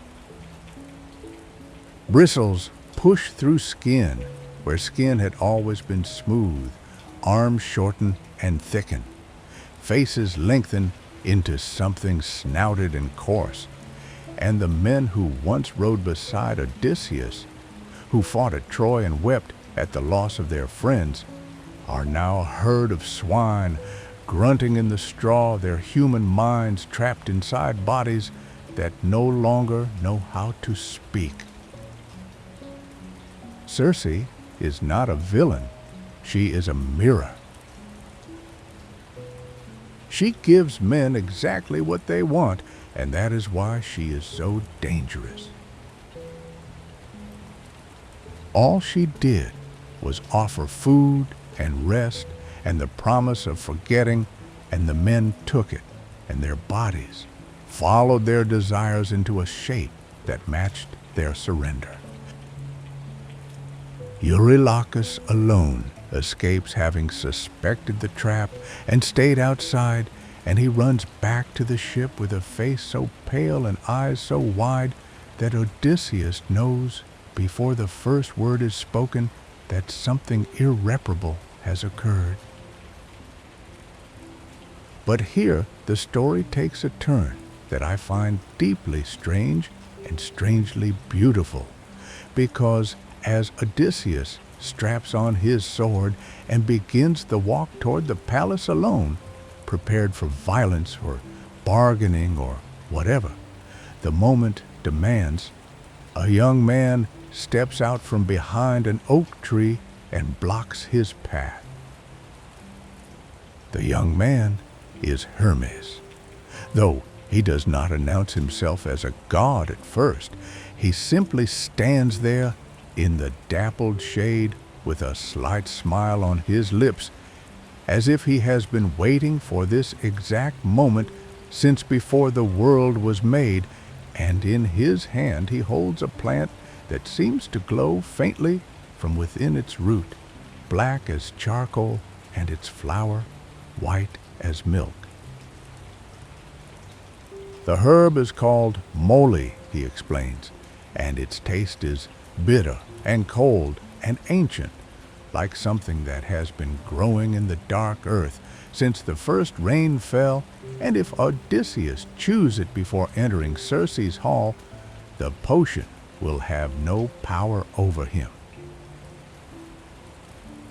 Odysseus takes the herb, and the god vanishes, and then there is only the long walk toward the polished stone walls, and the sound of his own breathing, and the question that hangs in the air like incense smoke.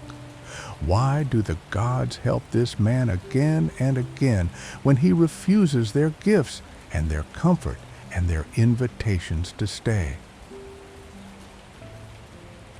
The confrontation with Circe unfolds not as a battle, but as a strange suspended dance. Odysseus drinks the drugged wine and feels nothing, draws his sword when she raises her wand and watches her fall to her knees before him in a gesture that is part surrender and part invitation. Her golden eyes looking up at him with something that might be curiosity, or might be the first stirring of a respect she has never felt for any mortal man. She restores the crew to their human forms, and they emerge from the transformation, younger and stronger than before, their skin smoothed of scars, their eyes bright with a vitality they had lost somewhere in the years of wandering. And then she makes the offer that will define this entire year of their lives, though none of them know it. Yet stay, she says. Rest, eat, drink. Let the sea wait. The palace has rooms filled with soft cushions and silken robes, tables that groan under the weight of roasted meats and fresh bread and wine that gleams like dark amber in the torchlight, and after everything they have endured, the cyclops, the giants, the storms, the endless gray water, the offer settles over them like a warm blanket on a cold night, and one by one they put down their oars and their fears and their memories of home. And so the year begins, and it is a year unlike any other in the long history of human wandering, because it is a year in which nothing happens at all. Each morning the sun rises over the island and spills honey-colored light across the polished stone floors of the palace, and the men wake slowly, stretching on cushions that smell of lavender and wood smoke. And there is always food, waiting warm bread with olive oil, figs still damp with dew wine that tastes of sunlight and distant hillsides. The days blur into one another until they become indistinguishable, a single unbroken ribbon of comfort that stretches from the first cup of wine to the last flicker of the hearth fire. And the men stop counting the days and then the weeks and then the months, because counting implies a destination, and they have forgotten that destinations exist. Circe moves among them like a hostess at an eternal banquet, her laughter ringing through the halls, her hair smelling of jasmine and something darker beneath. And she asks for nothing except their continued presence, their willingness to sit at her table and accept what she offers without question or hesitation. The soft glow of torches at dusk becomes the only marker of time's passage, that and the slow rhythmic lowing of the sacred cattle on the hill above the palace, a sound so distant and constant that it fades into the texture of the days like the sound of your own heartbeat, always present and never noticed. Time itself seems to thicken in that place, to move differently than it moves on the open sea or in the cold beds of Ithaca. And I wonder sometimes if heaven and hell are not destinations, but velocities, different speeds at which the soul travels through its allotted span, and if what Circe offered was the slowest possible speed, a near stillness that felt like peace, but was actually something closer to oblivion. They had to wake him, the captain who had survived Troy, the Cyclops, the Lestrygonians and storms that tore the sky apart, because even heroes can sleep through their own lives if the bed is soft enough. It is one of the crew, a man whose name the story does not preserve and whose face has long since faded from memory, who finally shakes Odysseus awake one afternoon and says in a voice hoarse with the realization of what they have become, that a year has passed, that the wind has shifted, that somewhere beyond this island there is a place called Ithaca, and a woman named Penelope, and a son who must be nearly grown by now, and they have been sitting here eating and drinking and forgetting all of it while the world continued without them. Odysseus rises from the cushions slowly, as if waking from a fever dream, and the taste of wine is still on his tongue, and the perfume of Circe's hair still clings to his robes, and he looks around the hall at the remains of the feast and sees for the first time in 12 months not abundance but a trap that was all the more perfect for being lined with silk and scented with jasmine. He goes to Circe that night and tells her they must leave, and she does not weep or rage or turn him into a beast, because that was never the true nature of her power. Her power was the gentleness of her cage, and once a man woke up and saw the bars, she had no interest in keeping him.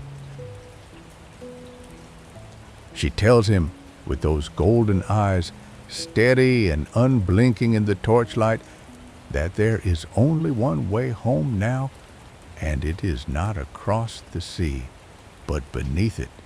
He must sail to the very edge of the world, to the land of the Cimmerians, where the sun never rises and the air is always thick with mist.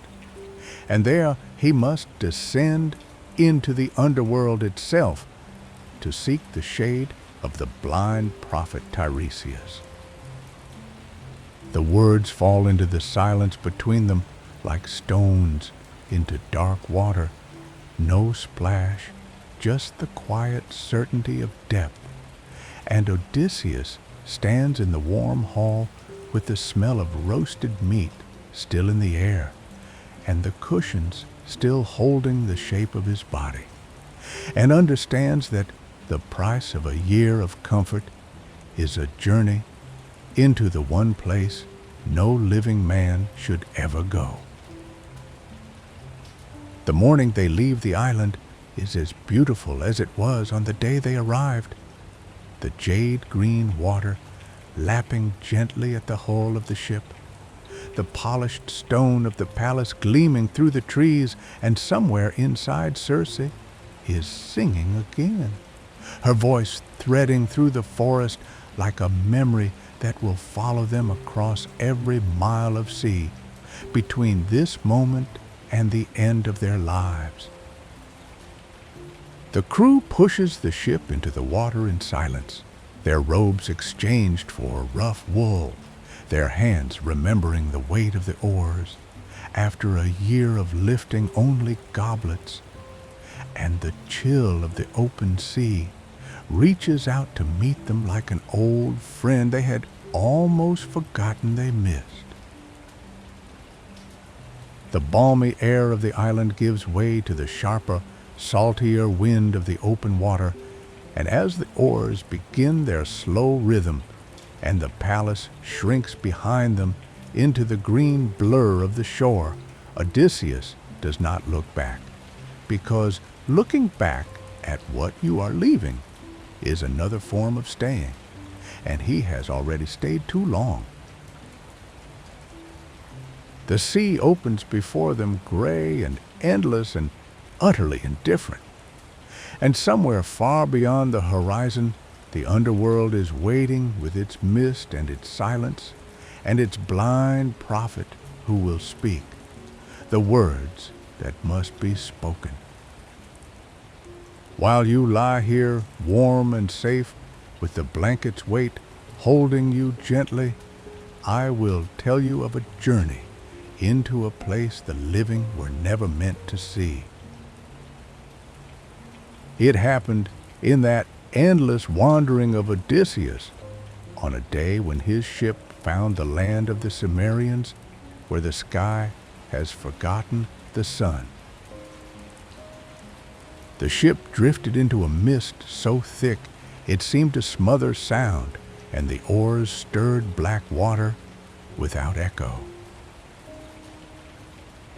Odysseus stepped onto a shore that was neither solid nor yielding a borderland between memory and the world, and the mist clung to his cloak with a cold that had nothing to do with winter, a cold of absence of everything that has been lost.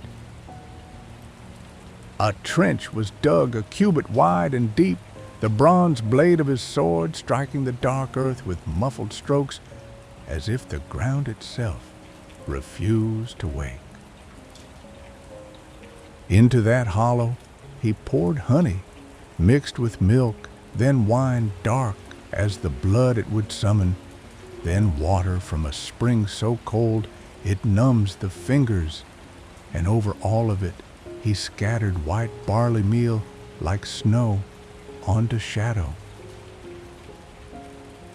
The sheep came forward, their bleating the one living sound in that silence, and when the bronze cut their throats, the blood streamed into the trench, thick and warm and impossibly red, its iron smell rising like an invitation the dead could not resist.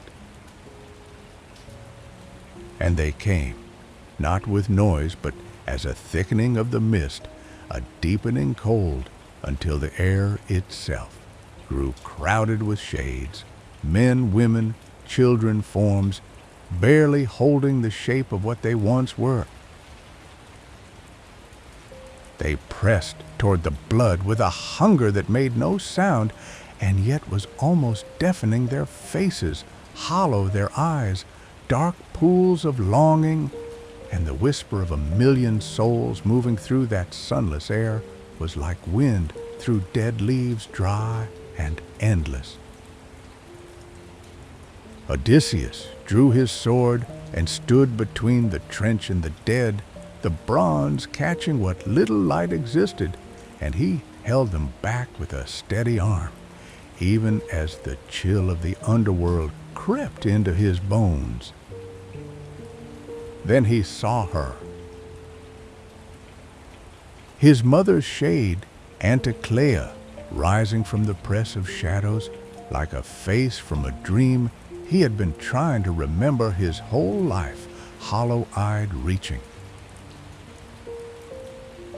The sword wavered just for the space between one heartbeat and the next, because no one can be ready for that, not ever.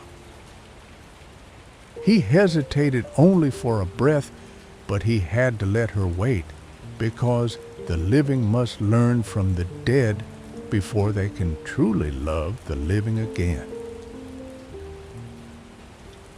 And from among the shades came the blind prophet Tiresias, his empty eyes glowing faintly like coals buried in cold ash, his steps sure where all others stumbled. Tiresias drank, and when he spoke, his voice was the sound of stone grinding against stone, deep and hollow, carrying truths the living world has no language for. He told of the sea god's anger still burning of the island of Thrinacia, where the cattle of the sun graze in golden fields, and the terrible warning that if those sacred herds were touched, ship and crew and every hope of home would dissolve into the hungry sea. He spoke of survival not as triumph, but as a narrow path through a field of knives.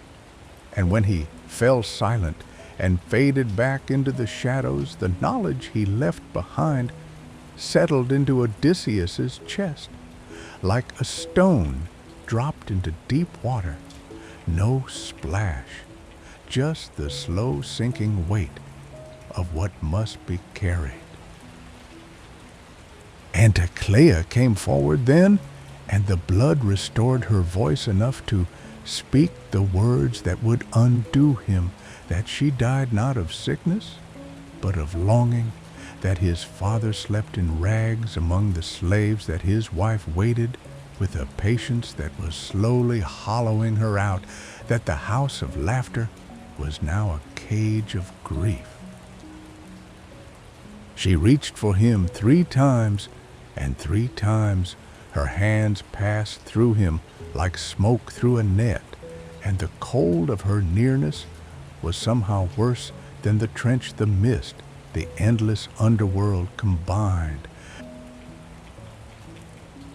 Other shades came drawn by the blood, each carrying a wound that had nothing to do with the body. Agamemnon, once the great king of Mycenae, his shade still wearing the dignity of command, as he told of betrayal in his own halls, a wife's hand holding the blade, and his warning about the hearts of women was not anger, but exhaustion, the bone-deep weariness of a man who learned too late that home can be more dangerous than any battlefield. Then Achilles, whose name had burned across the plains of Troy, whose rage was the subject of songs that would last forever, he stood before Odysseus in the dimness, with eyes that had seen the other side of glory and found it empty. In the underworld, glory means nothing. Achilles, who chose a short life of fame over a long life of peace, said he would rather be a living slave to a poor farmer breaking his back in the sun for a crust of bread than be the golden king of all the dead. One more day of warmth on his skin, one more breath of air that did not taste of ash, that was all he wanted. Then Ajax stood apart, his great shadow of a form turned away, his face hidden in darkness, and the silence between them was louder than any scream, heavier than any curse, because some wounds cannot be spoken, some betrayals not even death can soften. The dead pressed closer, their whispers rising like a tide of dry leaves, and Odysseus backed away, not from fear, but from the instinct of the living to leave the dead to their silence. He turned and walked toward the ship, and the flight was not cowardice, but the deepest weariness, the need to return to air that did not taste of memory. The mist closed behind him as the ship pushed away from the shore, the black water of the Styx, swallowing all sound until only the creak of the oars and the ragged breathing of men remained, and the cold that had seeped into his bones would not leave for a long, long time, perhaps never, because the underworld is not a place you visit and then depart. It is a weight that follows a shadow stitched to the hem of the soul, a chill in the quiet hours when the fire is low and the night is deep, and the faces of the dead reaching for a warmth they will never feel rise unbidden in the mind. The sea opened before the ship, gray and endless, and somewhere ahead lay Ithaca, the wife whose patience was turning her to stone, and the weight of what he now carried, the prophecies, the warnings, the silence of Ajax, the dust in Achilles' voice was heavier than any treasure. The oars beat their slow rhythm on the dark water, and he did not look back, because what he had seen was already inside him. A cold ember glowing in the dark, a truth that would outlast every other fire. So the ship sailed on into the mist, and I will stay here with you a little longer as your breath slows to match that distant rhythm of oars. If your eyelids have grown heavy as a winter blanket, and the sound of my voice has become like the soft tide pulling at the edge of sleep, then perhaps you are already drifting toward that gentler shore, the one where there are no prophecies, no warnings, no hungry shades, only the quiet dark and the promise of rest pulling you gently, gently down. The ship found its way back to Aiaia, where the mists clung to the shore like a fading breath, and Circe stood waiting with the patience of someone who had already seen the outcome, her hair lifting in a breeze that carried no scent of the sea, but something older, something floral and faint, as if the island itself remembered a time before sorrow. When Odysseus stepped onto the sand, she did not smile, but instead led him a little apart into the shadow of a silver olive tree, and her voice dropped to that careful register you use when you are about to hand someone a weight they will carry for the rest of their days, telling him that the way home would demand a choice no captain should ever have to make, and that he must listen now, because she could only speak this once before the knowledge settled into his bones and became his alone. She spoke of the sirens first describing their song not as a melody, but as a memory, given voice, a sound that might pull from your chest every face you ever loved, every regret you ever folded away. And she told him that to hear it was to forget everything. Your own name, your son's laughter, the exact color of your wife's eyes at dusk, and steer blindly toward the rocks, where the bones of sailors lay scattered like driftwood under the sun. So she gave him the strangest of gifts, a lump of beeswax, simple and warm, to be softened in the heat and pressed into the ears of his men until the world fell silent for them. But for him, if he wished to hear the song and live, he must be bound to the mast so tightly that the rope would leave its signature on his skin, and no matter how he begged or wept, no one could untie him until the island was far behind, and the sound had faded into the ordinary whisper of the sea. Then her voice quieted further almost reluctant, as she drew the shape of the strait that waited beyond a narrow corridor between two deaths.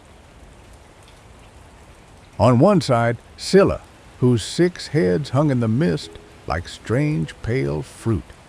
And if you trace the old stories back far enough, you would find that she had once been a nymph of startling beauty, her smile an invitation to the light, until jealousy and magic twisted her into something that could only take and never be given her many mouths, opening from a hunger that was only half hunger and half the grief of a heart that remembered what it had lost.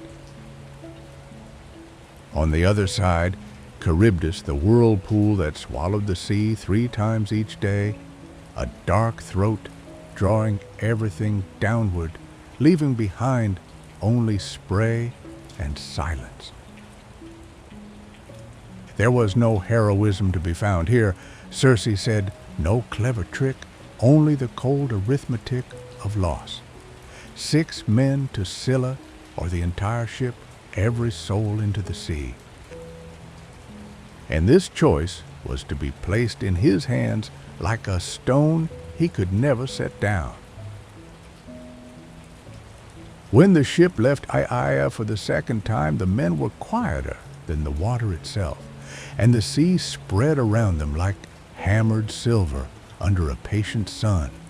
And somewhere ahead, invisible but certain, the Siren's island waited, and the beeswax sat in a leather pouch beside the captain, softening in the warmth, preparing to become a small temporary mercy.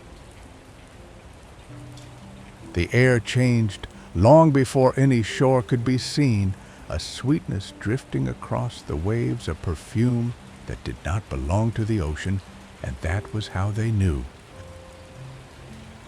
The sailors worked with steady hands, pressing the warm wax into one another's ears, and each man felt the world hush the way sound recedes when a heavy blanket is drawn over you, and that quiet was the kindest thing they would receive that day. Then they wound the rough rope around Odysseus, circling his wrists and chest, pulling it tight until the cords bit deep, and they did not try to be gentle, because this moment did not require gentleness. It required the certainty that no plea, no scream, no silent plea, in the captain's eyes would make them relent. The song arrived not as a noise, but as a remembering, a long, slow note that might, if you could have heard it from your bed, have felt like the voice of someone you'd misplaced years ago, calling you home, and that is what it did to him. Each note opened a door inside his mind, and through those doors walked the faces of Ithaca, the exact shade of golden light on the courtyard stones, the sound of his son's footfall, and somewhere deeper, the quiet promise that it could all be his again, not after years of suffering, but now, simply now, if he would only tell his men to turn the ship. He did tell them, of course. His mouth shaped the words, and perhaps his voice cracked, but the oars kept rising and falling, the waxed ears heard nothing, and the island began its slow retreat as the song grew thinner, more distant, until it was no more than a thread of sound, and then nothing at all.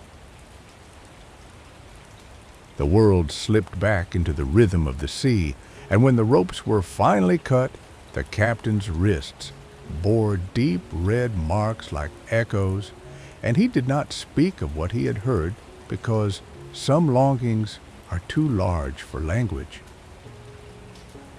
The strait appeared as a dark line drawn between 2 cliffs, a place where the light seemed to hesitate and the air cooled as if the sun had decided to look away. and the men who had felt the warmth on their shoulders moments before now shivered in the shadow of the rock. Charybdis roared on the left, a sound like the earth itself, drinking the water, spiraling into a throat that never closed. And to drift too close was to vanish without even a memory remaining. So Odysseus, carrying the choice Circe had given him like a cold weight in his chest, steered toward the other cliff, toward Scylla's lair, where the mist hung thick enough to taste, and the air carried a faint old musty smell of stone and forgotten centuries. He took up spears, though he had been told they were useless because sometimes a man needs to hold something solid when he is about to let go of everything else. The 6 heads emerged slowly from the mist, long necks snaking down without a sound, and perhaps the men at the oars understood what was happening. Perhaps they saw the shapes descending, but there was no cry, no warning, only a terrible stillness, the kind that comes when a storm is about to break and you can do nothing but wait. And then one by one, 6 figures were lifted from the deck, not brutally, but with the quiet ease of a tide, pulling at driftwood, their forms rising into the gray and disappearing, and the oars did not stop, because to stop was to drift into the whirlpool and end everything. So the ship moved on through the narrowing passage, always forward, the deck growing emptier with each slow final lift. Odysseus stood at the prow, and I think he did not move at all. He only watched, and perhaps that watching was the heaviest thing he ever carried, heavier than any shield, because those men had trusted him, had followed him through war, and wandering, had pressed wax into their ears in the belief that he would bring them home, and instead he had brought them to this narrow place and paid their lives for passage. It was not glory, not victory, just the quiet arithmetic of survival, a cruelty so necessary it would never stop aching. When the ship emerged into open water, the sun was still shining impossibly, as if the world had not just been reduced by 6 in the space of a few breaths, and the whirlpool was a distant mumble, the cliff a dark smear fading into mist, and the 6 places on the deck where men had stood were empty now, holding only the memory of faces and the weight of a choice that could never be undone. The sea closed behind them without a trace, and the oars rose and fell with the same rhythm as always, because what else could you do when you had paid such a price for the simple act of moving forward, except keep moving, keep breathing, keep your eyes on the horizon where somewhere distantly, achingly home was waiting, a home that would never quite feel the same now that you knew deep in your quiet heart what it had cost to reach it. And that knowing, I think, followed Odysseus across every mile of water that still lay between him and Ithaca, a cold ember that never went out, a shadow that walked beside him through all the remaining sunsets, a truth he would carry long after the ship's wake had dissolved into the dark. After the narrow passage, the sea opens wide again, and for a little while the sky is blue and empty. The men at the oars do not speak of the 6 empty places on the deck, but their hands are thinner now, their eyes deeper in their faces, and a heavy windless heat hangs over the water, a stifling stillness that presses against the skin. Then rising from the horizon, the island appears. Thrinacia, a low green hill where the cattle of the sun graze in a dreamlike quiet, their hides a dull gold in the late light, their lowing floating across the water like an invitation or perhaps a warning. Odysseus remembers the prophecy from the blind seer, and his voice is very tired when he tells the crew that they must not land, must not touch a single beast. But the men are so very tired too, their bodies hollowed out by years of salt and terror and Eurylochus. You remember him, the one who was always a little afraid, says what every man is thinking: we are human, we need rest, we need food, and surely the gods will understand. Surely a single night on shore will not break the world. And Odysseus, looking at their faces, at the cracked lips, and the quiet trembling of exhausted hands, cannot refuse them. So the ship turns its bow toward the green hill, the air close and warm as before a storm, and the cattle lift their heads to watch the strangers arrive with a soft and curious gaze, and the men pull the keel up onto the sand and step onto land. It is not theirs, land that belongs only to the sun. The storm arrives that very night, and it does not leave for a month. I want you to imagine the sound of it, not the wild, heroic storm of a tale, but a low, ceaseless howl that wears down the soul day after day, night after night, until even sleep becomes a thin and restless thing. The men huddle under the ship's torn sails. Their clothes never dry their stomachs.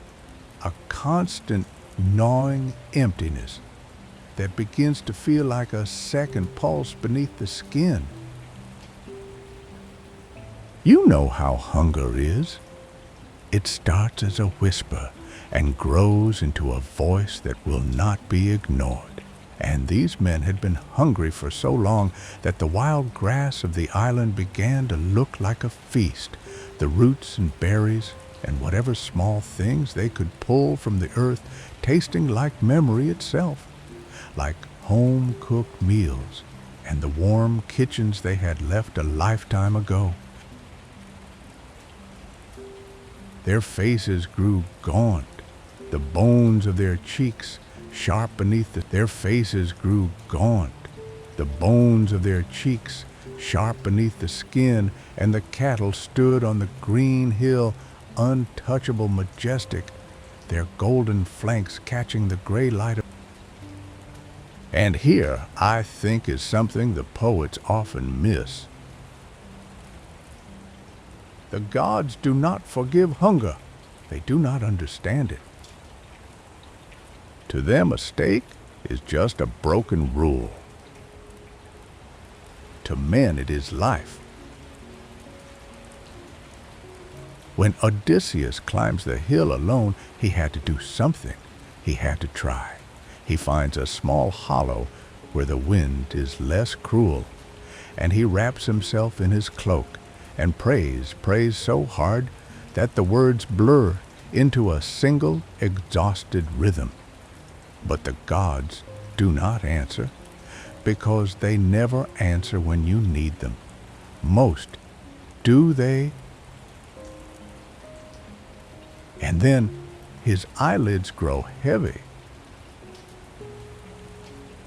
The last thing he sees is the gray sky, the rain falling softly on the grass, and in the distance down by the shore, the small figures of his crew moving with a strange, quiet purpose that he is too tired to question. His body surrenders to sleep the way a stone sinks into deep water, slowly, inevitably, and his last conscious thought is not a warning, but a simple human wish, maybe when I wake, this will all be over. But sleep, when it comes like that, is never innocent. It is a door, and while it is open, you are helpless. Down on the shore, Eurylochus speaks to the men. His voice is low, desperate, and perhaps a little ashamed, but the hunger has become a thing with teeth, and it will not be denied any longer. He says that they will take the finest of the cattle, the one with the broadest horns and the gentlest eyes, and they will offer the best parts to the gods as a sacrifice. And if they must die, they will die with full bellies, rather than waste away on this green island watching the cattle grow fat while their own bodies fall apart. So they move like shadows, these hungry ghosts, and the knife, a thin, flimsy thing they have carried since Troy, trembles in someone's hand, and the hide of the sacred beast parts under the blade with a sound like tearing silk, and the men work in a silence that is not reverent but terrified, stripping the fat, piling the thigh bones, sprinkling water and barley, as if they were in a temple, as if this act could be made holy by going through the old motions. The fire catches the fat sizzles, and the smell must have been unbearable, drifting up the hill through the rain, curling through the nostrils of the sleeping Odysseus, and stirring something deep in his dreams, something dark and forbidden and impossibly sweet. The meat roasts, and the men eat with their hands, grease running down their chins, their starved bodies, absorbing the sacred flesh like parched earth drinking rain, and for a little while they are full, and they are alive, and they are doomed. High above the clouds, in a realm where time moves differently, the sun god turns his gaze upon this outrage. Hyperion does not rage, not in the way men rage. His anger is a stillness, a tightening of the light, and his voice, when he speaks to Zeus, is very quiet and very certain. If this is not punished, if these mortals are not made to pay for what they have stolen, he will take the sun down into the underworld and never let it rise again, and the world of men will grow cold and dark forever. Zeus, who has seen so many things, who has heard so many prayers and so many threats, nods once. It is not cruelty exactly. It is the old arithmetic of the cosmos, a balance that must be kept. And so the thunder is gathered, a vast reservoir of light and sound, and the bolt is shaped from the stuff of dying stars and held for a single, breathless moment above the little ship that has just set sail again at last, its belly full of fresh water, and the last of the forbidden meat, its crew hoping against hope that they might slip away unnoticed. Odysseus is awake now, standing at the stern, and the sea is finally calm, and for one bright, false moment, everything seems bearable. Then the sky turns white. I want you to see this slowly, the way a falling feather falls. The light expands first, not yellow, not warm, but a cold, absolute white that erases every shadow and turns the world into a flat, silent photograph.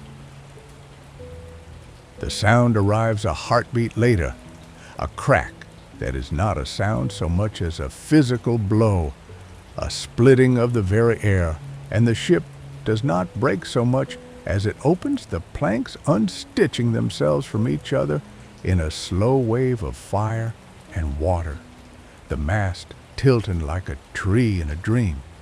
The men, those same gaunt, hungry, desperate men, lifted and scattered like ashes, their mouths open in shapes that might be screams. But the thunder is too loud to hear them, and then the sea swallows everything, the dark, indifferent sea that has been waiting patiently all along. The only thing left after the white fades and the blue returns is a single piece of the keel, a jagged length of wood, and a man clinging to it with hands that do not feel like his own, blinking salt water from his eyes, alone.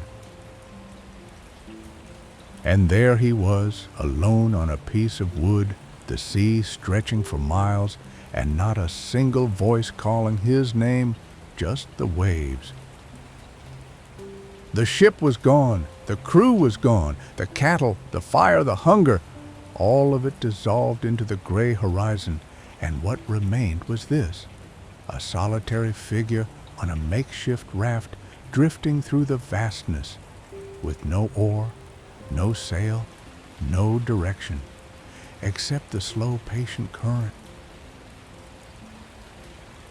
The water was cold now, not the clean cold of a stream, but the deep, indifferent chill of the open sea, and it seeped into his clothes, into his skin, until he could not remember what warmth felt like.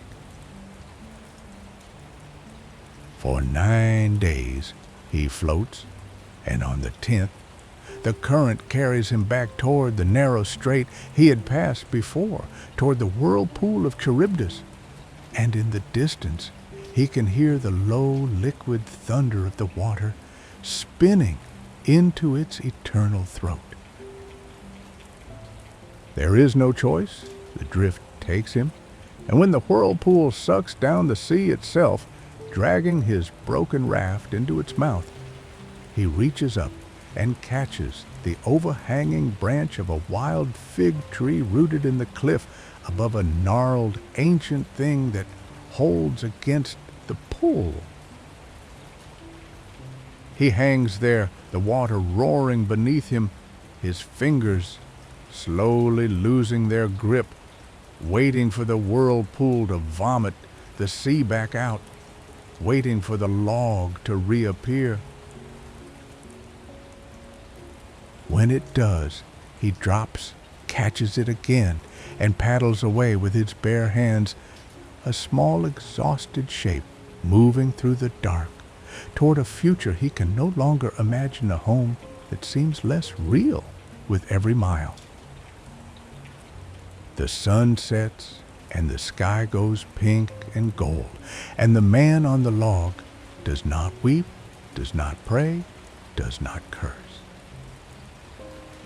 He just floats and breathes and keeps his eyes on the line where the sea meets the sky, because that is all you can do when everything else has been taken.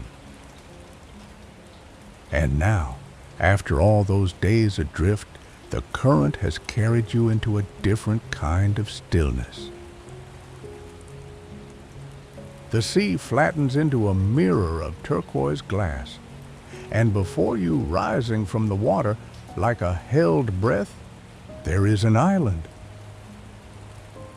Not a barren rock, not a fleeting mirage, but a place so green it seems to exhale life into the air, thick with cedar and cypress veined with silver waterfalls that descend in slow musical threads into pools of absolute clarity. You drift toward it, your makeshift log nudged gently by a tide that asks nothing of you. And when your feet finally touch the shore, the sand is warm and soft as flour, and you can barely remember what it felt like to be cold. The island's name is Ogygia, and here time does not move the way it does elsewhere. You sense it the moment you step onto the moss-covered stones. The hours stretch and yawn. The sun lingers at the horizon as if reluctant to set, and the air carries a perpetual mildness, a temperature that never reminds you of your own skin by being too hot or too cold. You walk through groves of fragrant trees, and in the distance you hear a voice singing a melody that weaves through the leaves like a thread of silk, pulling you toward the heart of the island. The cave you find there is hung with vines that bear fruit, year-round plump figs, and purple grapes that taste of sunlight, and in the center, a loom where she wove songs into cloth, beautiful but silent. She is Calypso, a goddess, whose beauty is the kind that you know without being told will never fade. Her hair is the color of chestnuts, and it falls over her shoulders in waves that seem to move on their own, as if caught in a breeze that exists only for her. Her robes are the color of sea foam, and when she turns to look at you, her eyes hold the depth of water that has never known a storm. She speaks your name like a secret she has been keeping for centuries, and from that moment, you are no longer a castaway. You are a presence she intends to keep. For 7 years you stay. The days melt into one another, a seamless stream of afternoons spent in the shade of ancient oaks, nights beneath a ceiling of stars that never seem to change. You learn the rhythm of the island, the rustle of leaves at dawn, the way the light catches in the waterfall spray, the gentle murmur of Calypso's singing as she moves through the garden, her fingers brushing petals that never wilt. She offers you everything, a table laid with ambrosia, a bed of soft moss, the warmth of her presence beside you in the evening, when the sky turns violet and the first star appears. But still, every single day you walk to the shore and you sit on a flat rock at the edge of the water and you stare at the horizon. The sea stretches out empty and infinite, and somewhere beyond that line, you know there is a house with a door that groans on its hinges, a bed that holds the shape of a body you loved, a woman who grows older each season while you sit here in this eternal spring. Calypso watches you from the tree line, and she does not understand. Maybe she never can. And then one evening, she comes to you, her footsteps silent on the path of petals, and she kneels beside you on the sand. The waves lap softly, a gentle, persistent hush, and she takes your hand. Her touch is smooth, like silk worn thin by 1,000 years. She looks at you with those immortal eyes, and she says the words that will hang in the air for what feels longer than the whole of the Trojan War. You could stay forever. The silence that follows is a living thing. You can feel it pressing against your ears. You can taste it, the faint sweetness of ambrosia on her breath, mixing with the salt of the sea. This is the door opening to endless time, to a life where no pain can touch you, where your body will never ache, where you will watch the world turn and turn while you remain unchanged. And in that silence, you realize something that has always been true, something that the waves seem to be whispering back to you. Immortality is not a gift, if it means forgetting why you wanted to live in the first place. You chose to grow old and die because that is what humans do. It is not a refusal of her, not a rejection of beauty or peace or the divine. It is a refusal to let the weight of home become just a memory, to let her face fade into the blur of a goddess's perfection. You do not say yes. You never say yes. And I'm not quite sure when. But eventually the gods take note, and Hermes, wind-footed, brisk as a sudden breeze, sweeps down across the island and delivers the command you must be released. Calypso hears the words, and her eyes, for the first time, become like a mortal's, filled with a sorrow that is not timeless, but immediate and old. She walks you to the eastern shore where the forest is thick with straight-backed pines and cedars, and she gives you an axe. The blade is bronze-heavy in your hand, and as you grip the wooden handle, you feel the splinter of a new life already embedding itself in your calloused palm. You build the raft with your own hands, and that is a meditation all its own. Each tree you fell is a day of the 7 years you spent here, the trunk groaning a farewell as it tips toward the earth, the scent of fresh-cut wood rising around you like incense.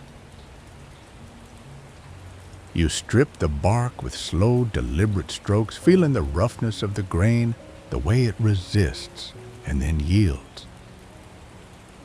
Each nail you drive is a choice, the ring of hammer on metal, a sound that travels across the still lagoon, is you saying again and again that you belong to the fragile, to the transient, to a world where everything ends. You work under the sun, the heat of labor, soaking your back sweat, dripping onto the planks you lay one beside the other. Calypso stands in the shade, her silken hair moving lightly in a wind that never quite reaches you, and she does not weep. She only watches as the raft takes shape, a rough, imperfect thing, oiled with pine tar and fitted with a single mast. It is the most beautiful vessel you have ever made, because every inch of it declares I am going home.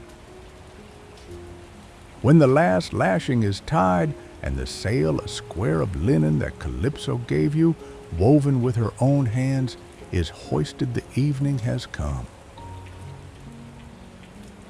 The air chills ever so slightly, a gentle reminder of the world beyond this perpetual mildness.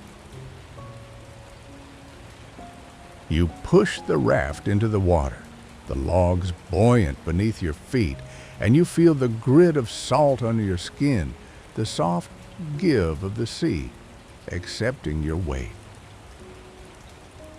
The island recedes behind you, the green fading into a dark silhouette, and the only sound is the quiet lap of waves against the wood, a soft, unending conversation that carries you forward into the promise and the danger of everything you have chosen. The stars come out one by one, and the horizon opens, and for the first time in 7 years, you are not looking back. You wake to the sound of your own breath, a ragged and unfamiliar thing, and for a long moment you do not remember where you are or how you came to lie on this warm white sand with the sun pressing gently against your closed eyelids. The world is so quiet now that the silence itself feels like a blanket, and the only movement is the slow, distant retreat of the tide, a soft exhalation that matches the rhythm of your own tired chest. You are no longer in the storm, that endless roaring chaos that tore your raft apart. You are somewhere else entirely, a place that smells of salt and something sweet like wild thyme crushed under your weight. The memory of those final moments rides in on the same tide that nearly swallowed you, but it comes from a distance now, like a story told by a stranger. You remember the storm only in fragments, as if it happened to someone you once knew a long time ago. There was the groaning of the splintered logs, the way the mast tilted sideways and vanished into a wall of black water, the hiss of the froth that swallowed everything, and the sudden hollow silence where the raft had been. And then, in the midst of all that fury, a shimmering figure rose from the foam, a sea nymph or a goddess. You learned her name later was Ino, and she pressed a soft, silken veil into your palm, whispering something that was not quite a command, but a lullaby threaded into the screaming wind. The veil was so light it seemed made of moonlight and sea foam, and when you wrapped it around your waist, the terror did not disappear, but it became distant, like a watched nightmare rather than a lived one. The swim that followed is a blur of cold, of salt, of 1,000 strokes that all felt the same until your knees scraped the sandy bottom and you crawled onto this foreign shore and collapsed. Now lying here, you notice the small mundane details that prove you are still alive, a pebble pressed against your hip, the tickle of a strand of hair on your forehead, the distant call of a seabird that sounds exactly like the gulls of Ithaca. You drag yourself to the river where fresh water meets the sea, and you wash away the crust of salt and exhaustion. The coolness of the river is a gentle blessing, and when you finally pull on the tattered shreds of a cloak left by a kind phantom or a memory, you feel almost human again, though still a ghost of the man who set out from Troy so many years ago. I think perhaps there is a particular mercy in a clean, simple garment. When you have nothing else, left a quiet kindness that the body never forgets. It is then that you hear the laughter bright and careless, the sound of girls playing a game with a ball near the mouth of the river. You sink back into the bushes, suddenly aware of your nakedness beneath the ragged cloak of the raw vulnerability of a stranger washed up without any credential but his own skin. And you know you must speak, so you call out your voice raw and careful, comparing the tallest one to a goddess of the woods, to Artemis herself, and you ask not for pity, but for a scrap of cloth and the way to the city. The others startle, but she, the young princess whose name you will soon learn is Nausicaa, does not scream. Her eyes widen certainly, and a quick breath catches in her throat, but she holds it and looks at you, really looks, and in that gaze there is not fear, but a deep, unshaken dignity, the kind that only comes from a heart that knows itself to be safe. She steps closer, and you catch a faint perfume of flowers in her hair, something fresh and clean like the woman herself. She hands you a soft, oil-scented cloth and simply says, "Stranger, you are in need," and the simple humanity of it settles over you, like a warm cloak spun from mercy and morning light. Later, after you followed her careful directions and found the high gates of the city, you sit in the gleaming palace of her father, King Alcinous, with clean garments and food that tastes like the first meal after a long illness. The hall is bright with torches, their smoke curling up into the high rafters, and the scent of roasting meat mingles with the low murmur of voices. No one asks your name yet. You are still the stranger, the shipwrecked guest, and that anonymity is a fragile comfort of its own, a thin veil between yourself and everything you have been carrying. But then a bard, a blind singer, Demodocus, takes up his lyre, and the strings begin to hum a familiar melody, one you have not heard since the nights around the campfires outside the walls of Troy.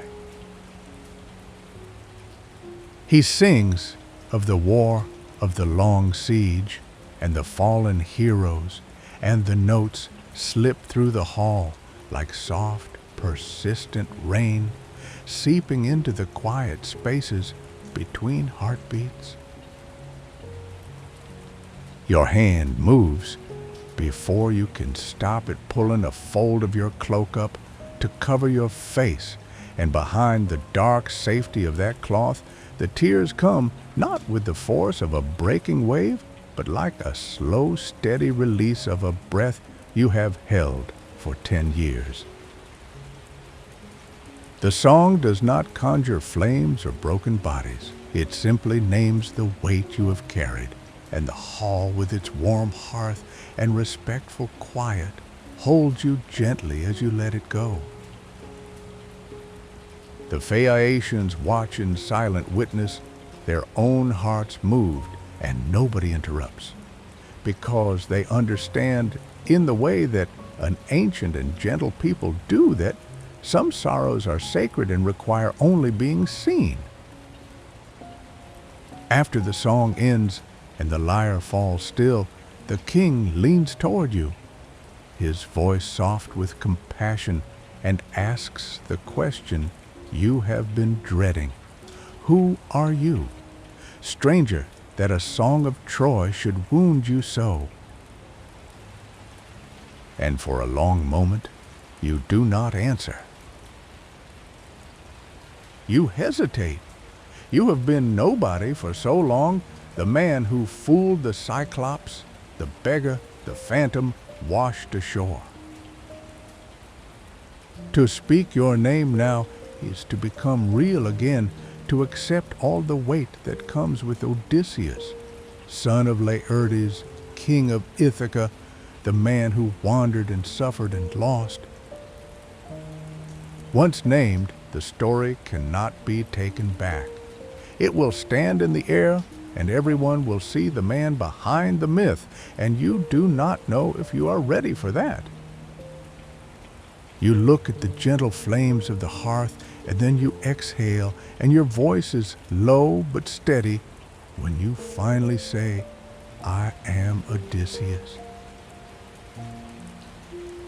The name falls into the hall like a smooth stone into still water, and after a brief, stunned silence, Alcinous rises to embrace you, and the feast becomes a celebration not of the hero you were, but of the weary human you have been allowed to become again. That night, the king promises you a ship, a crew, and every treasure you could wish to carry you home. And the next evening, as the sky turns from rose to deep violet, you board the Phaeacian vessel, a ship so graceful it seems to have no need for wind or effort, its oars dipping into the water without a sound. They lay you on a bed of soft fleeces in the ship's broad hold, and the cool night breeze plays over your face as the shore slides away. The last thing you see is Nausicaa watching from the beach, her hair catching the last light like a memory already fading. And then you close your eyes and sleep comes not as a brief escape, but as a deep, enveloping tide. This is the first true rest you have known in 10 years, a sleep so complete it feels like a gift from the gods, a final mercy after all the refusals of immortal comfort, the refusal of Calypso's eternal calm, of the lotus eater's sweet forgetfulness. The ship glides through the darkness, each silent stroke of the oars pushing you a mile closer to Ithaca, and you are aware of nothing but the gentle rocking and the slow rhythmic breath of your own body. You do not dream, or if you do, the dreams are only of the sea, endless and calm, a soft lullaby without words that carries you further and further from the man you were and closer to the man you might yet be. Somewhere deep in your sleeping mind, you know that when you wake, you will be home, but for now, you simply let go, sinking into an oblivion that bears you westward across the night. The oars rise and fall, the stars wheel overhead, and the ship silent as a thought carries you and all your heavy history toward the shore you have mourned for so long, leaving not a ripple behind to mark the passage of a man finally allowed to rest. You wake not to a familiar ceiling, but to a sky of pale, misty blue that feels both strange and deeply known. And for a long moment, you simply lie there on the shore, the pebbles cool against your back, the air heavy with the scent of wild thyme and damp earth, and somewhere inside you, a faint tug of recognition refuses to sharpen into a name. The Phaeacians have gone as quietly as they came, leaving you wrapped in a fine cloak with treasures piled nearby, but you cannot focus on them because the landscape before you keeps slipping out of focus. A curving bay, a low hill dotted with olive trees, the distant sound of a cock crowing from a farm you cannot see. You sit up, your head still thick with the sleep that carried you across the sea, and a thought drifts through. This is not my home, and yet every breath of this salt and sage air is a half-remembered song. A thin mist rolls in from the sea and swirls around you, and out of it steps a woman whose face you know before you can form her name, and she smiles a smile full of something like sorrow and something like patience. And she says, "Athena, you know me, and you do. You have always known her, and she tells you that this is Ithaca, your Ithaca, but that you must not reveal yourself yet." She touches your shoulder, and the transformation is not painful, but it is complete. Your skin loosens, your back bends, your eyes grow rheumy. And when you catch your reflection in a tide pool, you see an old beggar staring back, a man no one would ever fear or envy, a man who carries only the weight of years and nothing more. You make your way inland, the coarse wool of the rags scratching your skin, and you find the hut of Eumaeus, the swineherd, tucked into a fold of the hillside smoke curling from its chimney into the gray morning air, and the door is open, so you step inside. Eumaeus is a man whose loyalty has never wavered, though you do not tell him who you are, and he welcomes you with the simple, unhesitating kindness that the poor offer to the poor. He gives you a place by the hearth, a bowl of stew, and he talks. Oh, he talks. His voice, a low murmur running beneath the crackle of the fire, telling you about the suitors who plague the palace, about the queen who still waits, about the son who has sailed away in search of a ghost. You listen and you watch, and the warmth of the fire seeps into your aching bones. And you think about the man you used to be, the king who could command 1,000 ships with a word, and now here you are sitting in the corner of a swineherd's hut, chewing tough bread, and the firelight flickers over the rough wooden walls like a silent benediction for all the lost years.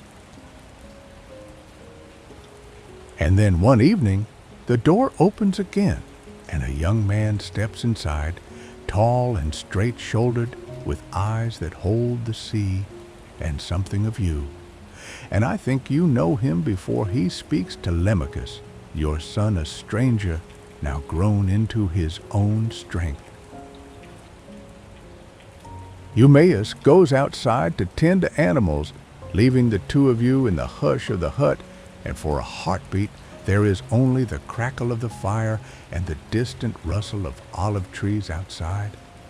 And then you rise slowly, your old man body protesting, and you see his face change as the disguise lifts, Athena's doing perhaps, or perhaps simply love can see through any mask. And then you are holding each other, two men clutching each other in the firelight, and the tears come silent and unstoppable, and the years fold like a crumpled parchment, all the grief of absence transmuting into something fierce and quiet, a shared resolve that will take all night to shape into a plan. The embrace lasts and lasts, the rough wool of your beggar's cloak pressed against his tunic, his shoulders trembling under your hands. And neither of you speaks for a long time, because there are no words for a father who has been dead for 20 years and now is alive, solid, warm, breathing against his son's neck. Eventually, you pull back and you sit together on the earthen floor, and you begin to talk in low, careful voices about the suitors, about the final settling that must come. But the gentleness of the planning feels like a lullaby, not a preparation for violence. It is the slow, measured discussion of two people who have lived too long with sorrow and now merely wish to close a chapter not with rage, but with a quiet, necessary finality. The next day you walk toward the palace, your staff tapping the dusty road. And as you pass through the gates, you see him, Argos, the dog you left behind, as a pup now lying on a heap of manure in the corner of the courtyard, his coat matted and thin, his ribs showing, and the faint, sad smell of old age and neglect rising from him like a memory. He had been left to lie on the dung heap, forgotten by everyone except a dog's memory, and he knew the gait. the smell, the shadow before the face. He lifts his head with an effort that seems to cost him all his remaining strength, and his ears, once so sharp, fall back against his skull in a gesture you remember from his puppyhood, and his tail, that old flag of joy, gives one single slow thump against the packed earth. 20 years of waiting compress into that one glance, and you cannot move toward him. You dare not, or the disguise will break, so you stand there a beggar in the courtyard, looking at your dog, and he looks at you with eyes clouded by age, but still seeing, still knowing. The world around you goes quiet. The noise of the suitors fades.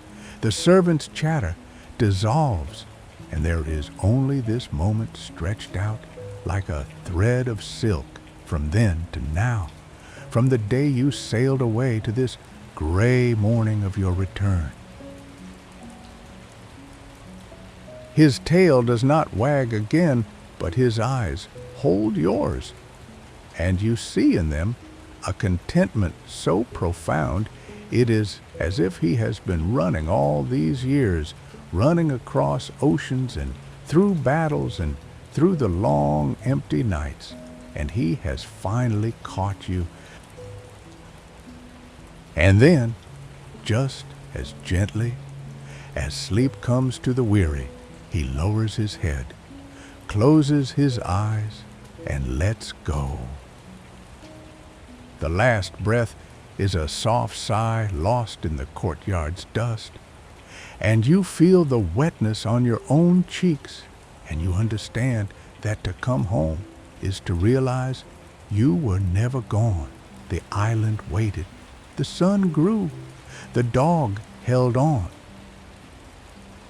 Ithaca had been patient because love is patient, and now you stand here, a beggar king, in the doorway of your own house, carrying the weight of that patience like a gift you are only beginning to understand.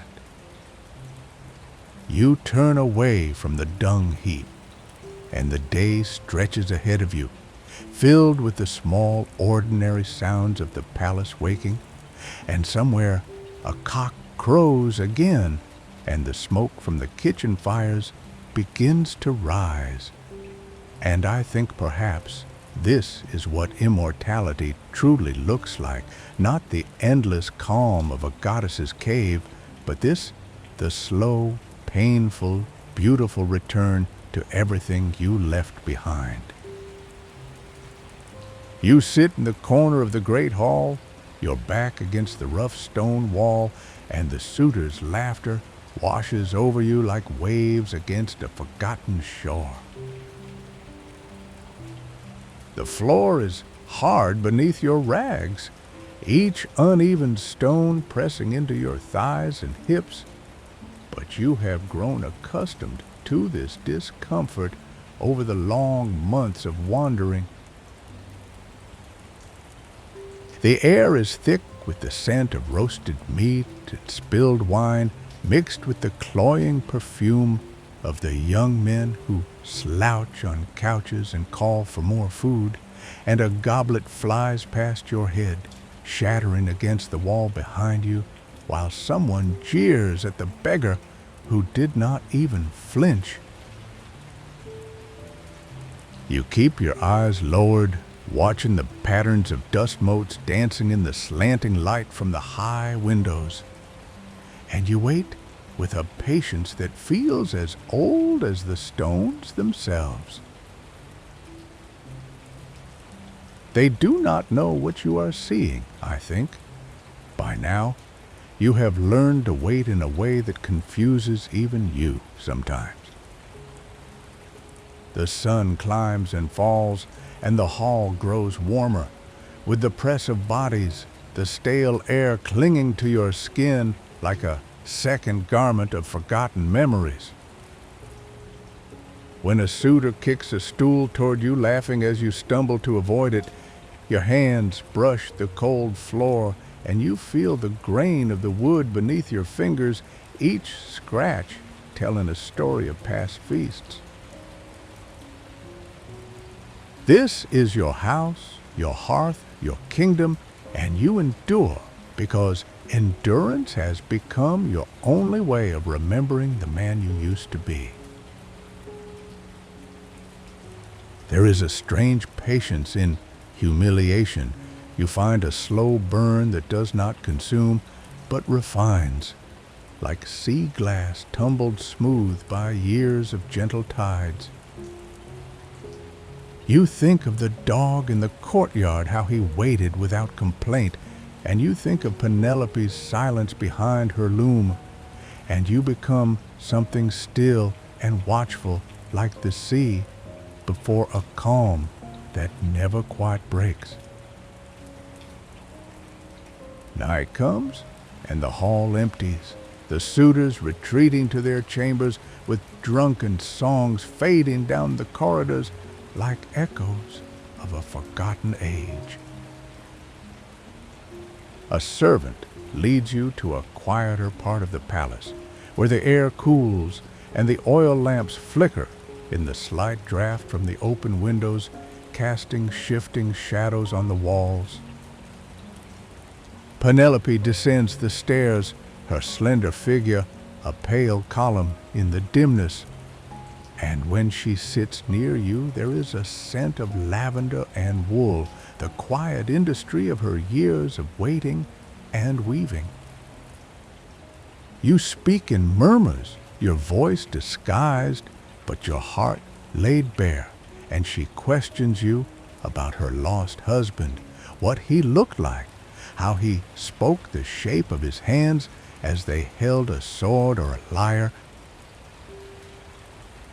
You tell her things only her husband would know, and in the darkness you feel the space between you shrink to a thread of shared longing, almost humming with unspoken words.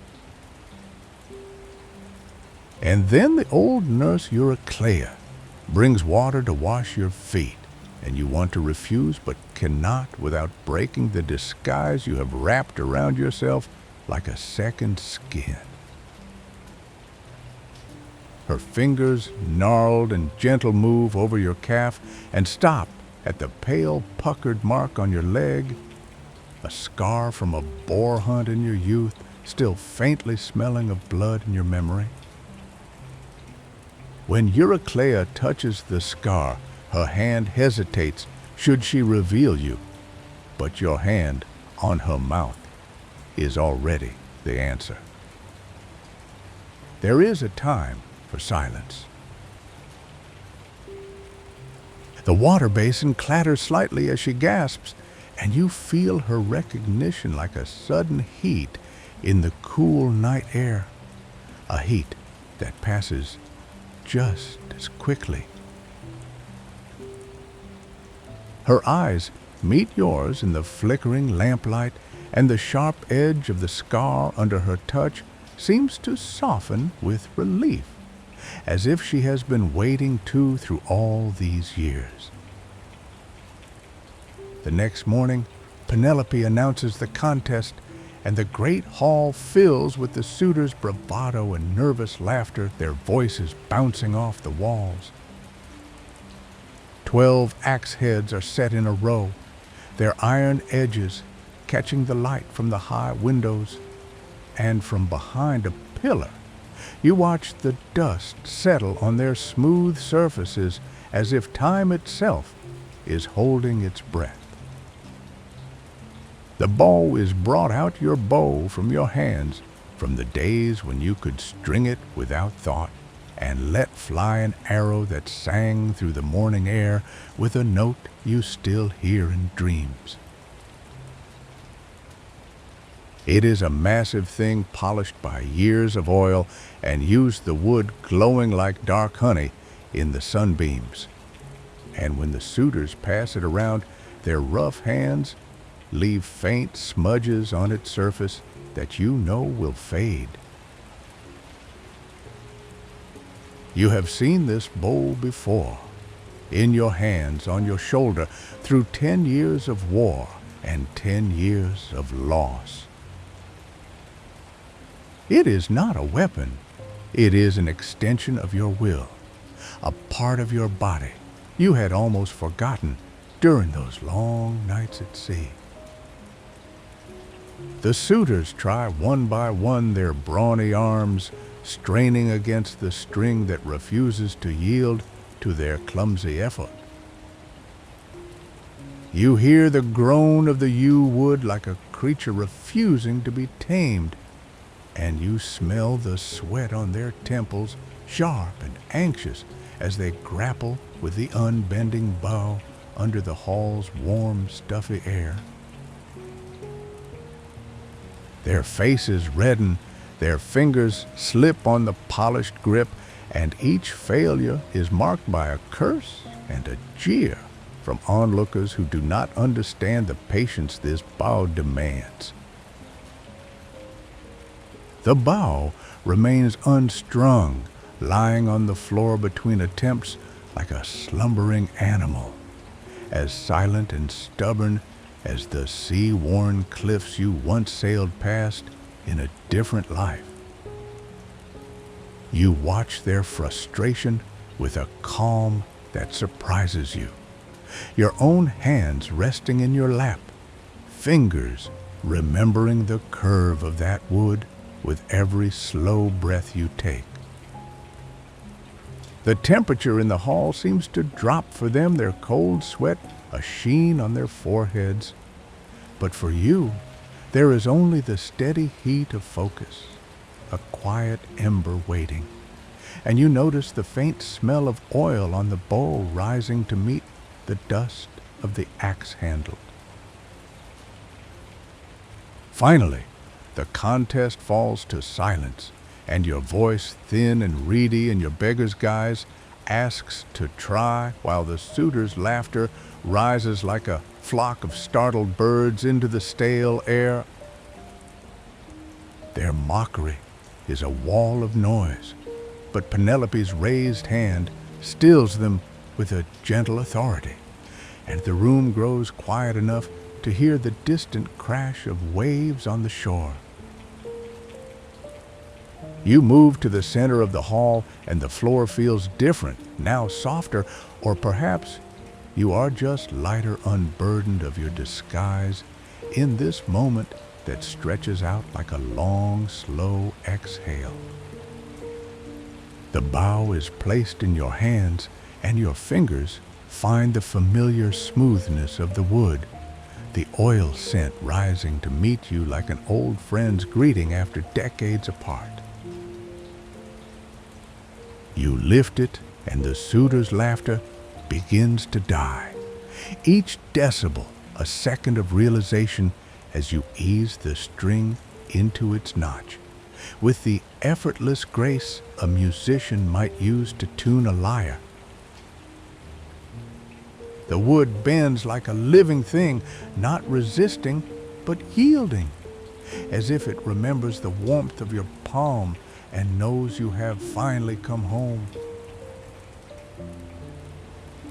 The string catches the light, a silver line connecting past to present, and in the sudden hush, you hear the deep, pure note of it, humming, a sound that fills the hall and presses against your ribs with a gentle, remembering weight. You reach for an arrow, the fletching cool against your fingertips as you knock it to the string with a familiarity that feels like a memory surfacing from deep water. The suitors are motionless now, their faces frozen in a tableau of dawning awe and something that might be fear, but you do not see them. You draw the bow and time fractures. The first axe head is a distant memory of home. The second, a whisper of Troy's walls. The third, a shadow of the Cyclops cave. The fourth, the salt spray of Calypso's island. The fifth, the gentle rites of the Phaeacians.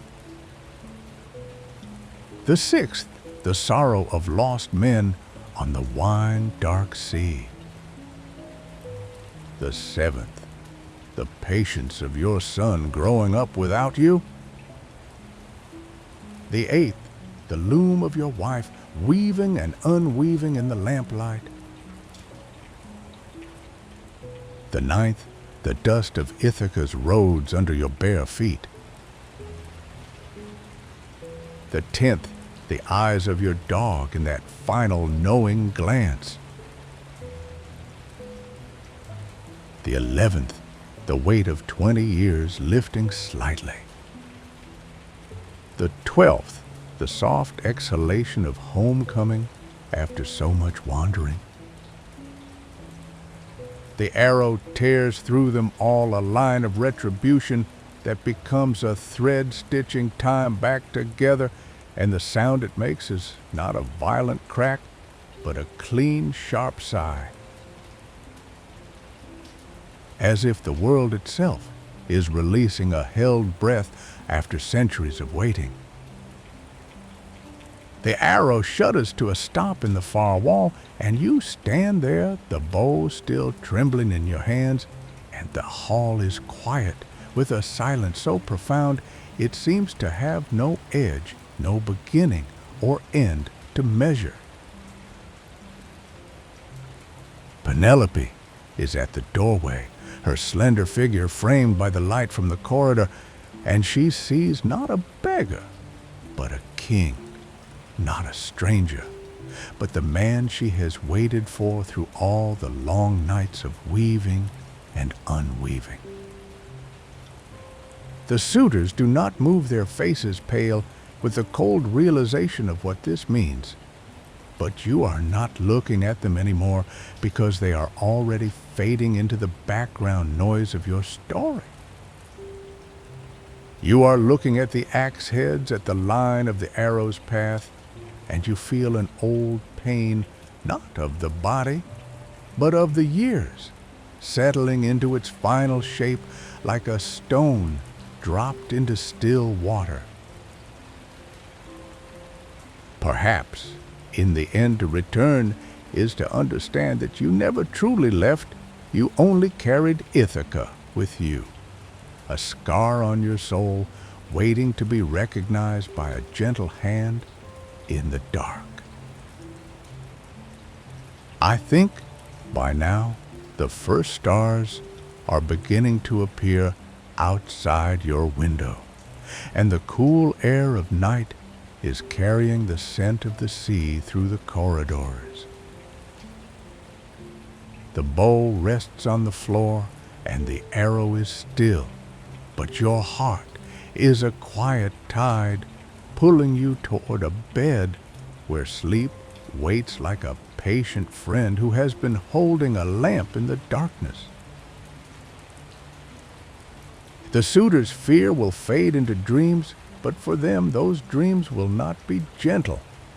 Yet here with you there is only the long exhale of a journey completed and the soft dissolution of tension into the embracing dark. You have come so far, and now everything is beginning to feel very heavy and very peaceful, like a blanket drawn up to your chin by hands you cannot see. I will sit here a little longer watching the lamp flame flicker and shrink, but for now you can rest. There is nothing more to endure tonight, and the world has quietly folded itself around your return. The rags fall to the stone floor with a soft whisper, a sound so quiet it barely reaches the rafters, and for a moment the light from the torches catches the lines of a body that has grown hard from 2 decades of salt and war and the hollow ache of longing. The king of Ithaca stands where the beggar crouched, his shoulders squared and his gaze steady, and you can almost feel the shift in the air, a kind of quiet recognition moving through the hall like a tide turning. The bow is still in his hands, the smooth wood worn warm from centuries of memory, and the arrow that killed Antinous is already finding its mark. I always thought that first arrow was not a launch, but a final exhale, the end of a long, slow breath that began the moment Odysseus left Calypso's shore and chose to return to a world where men would test his patience. Antinous had his cup lifted to his lips, and his laughter was still hanging in the air when the shaft passed through him without a sound. Or perhaps there was a sound, but it was lost in the clatter of his cup rolling off the board.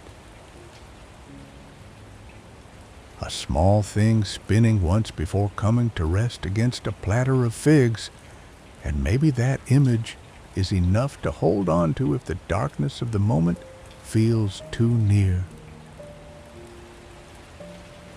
The hall doors are barred by Telemachus's own hands, the heavy wooden bolt sliding into place with a thunk that seems to echo up through the columns, out into the star-pricked sky above Ithaca, and the four of them, Odysseus, his son, the swineherd Eumaeus, and the cowherd Philoetius, stand with weapons drawn against a sea of men who have spent years devouring a household.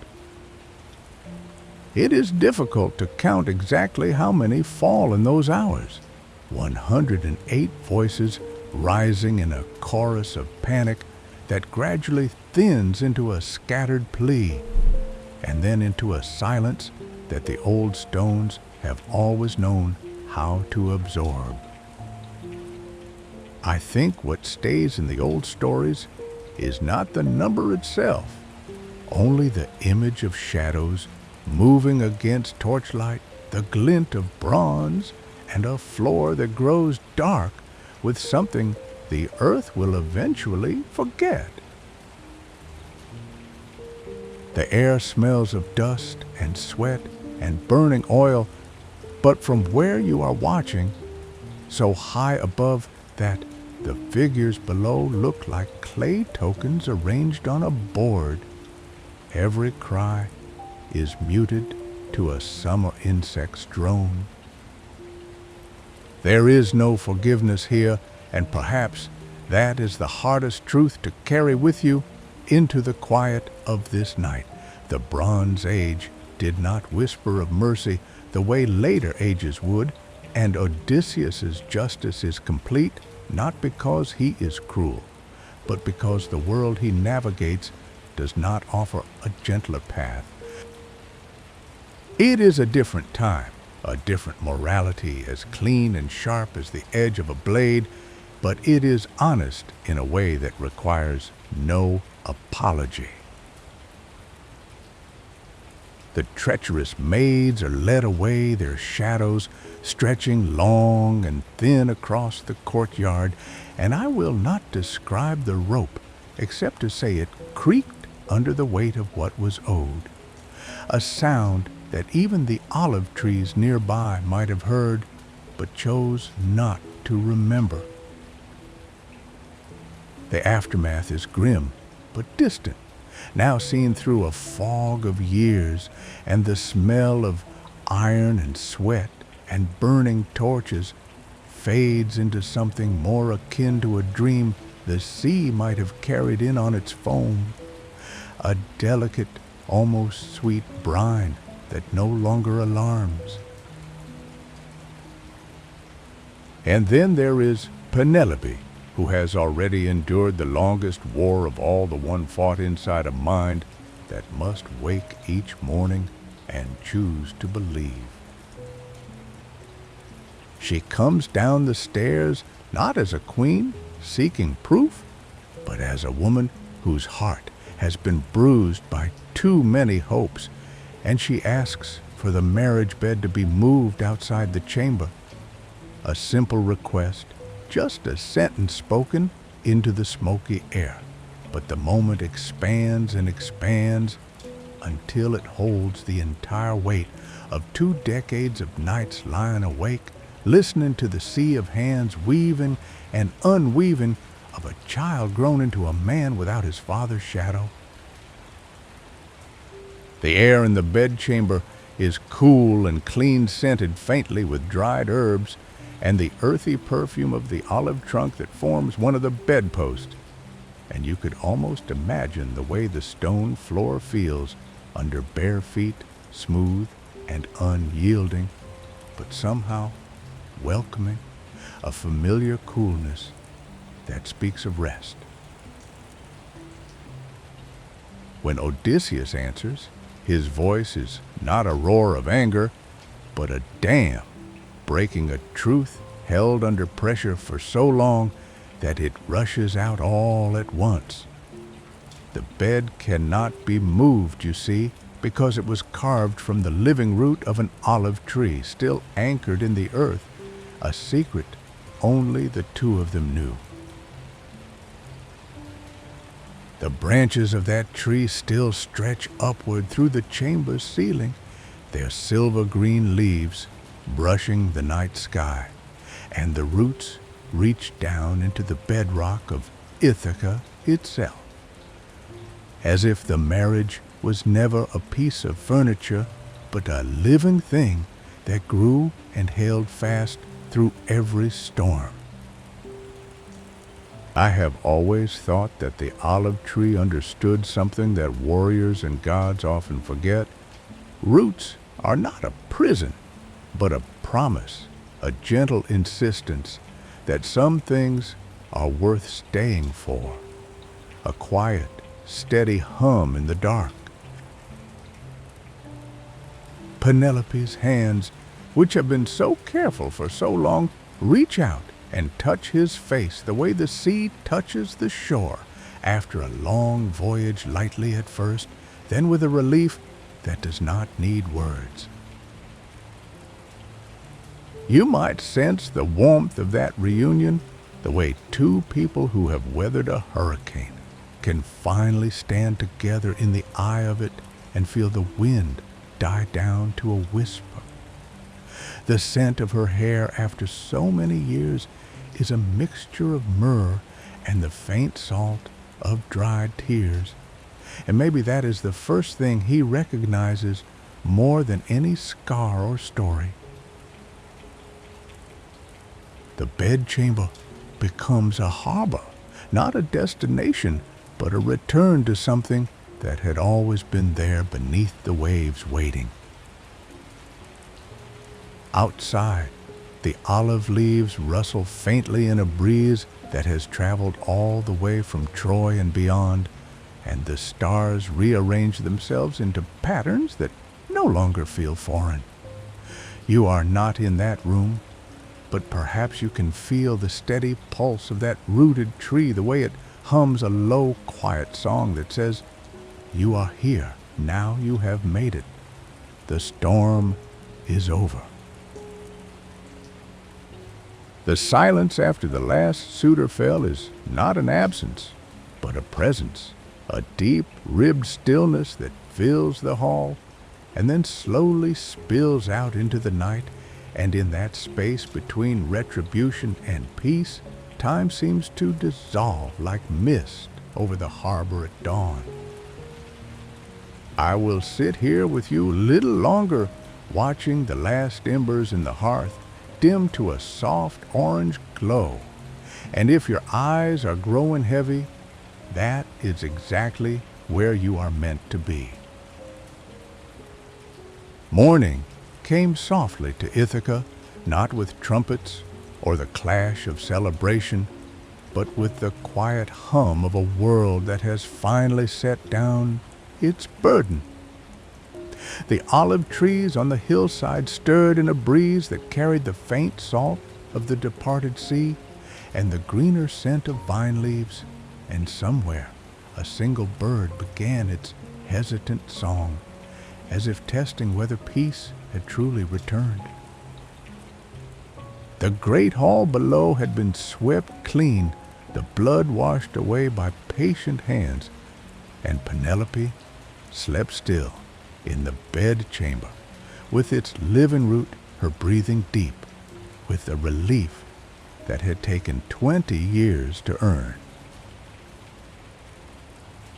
But Odysseus, the man who had crossed the wine-dark sea and walked through the halls of the dead, was already awake, already walking barefoot through the dew-soaked grass toward the vineyard on the eastern slope, where an old man had been tending the earth since before the war began. You would not have known him as a king in that moment, just a tired traveler, with gray in his hair and a limp that spoke of old wounds, stepping carefully between the rows of gnarled vines that hung heavy with unripe fruit. The air was still cool here, the morning sunlight filtering through the leaves in soft, shifting patterns, and the smell of damp soil rose with every footfall. In the distance, bent over a young olive tree that he was grafting with slow, arthritic fingers, lay Laertes, son of Arcesius, father of Odysseus, worked without noticing the figure approaching his mind, perhaps lost somewhere in the years when his son was only a boy running through these very fields. The old man's hands were covered in dust, the skin cracked like dry riverbeds, and when he straightened to ease the ache in his back, you might have seen the way his shoulders had curled forward over time, the way grief had pressed its weight onto his spine. And yet there was something stubborn in the set of his jaw, something that had refused to let him lie down and die before he knew the truth.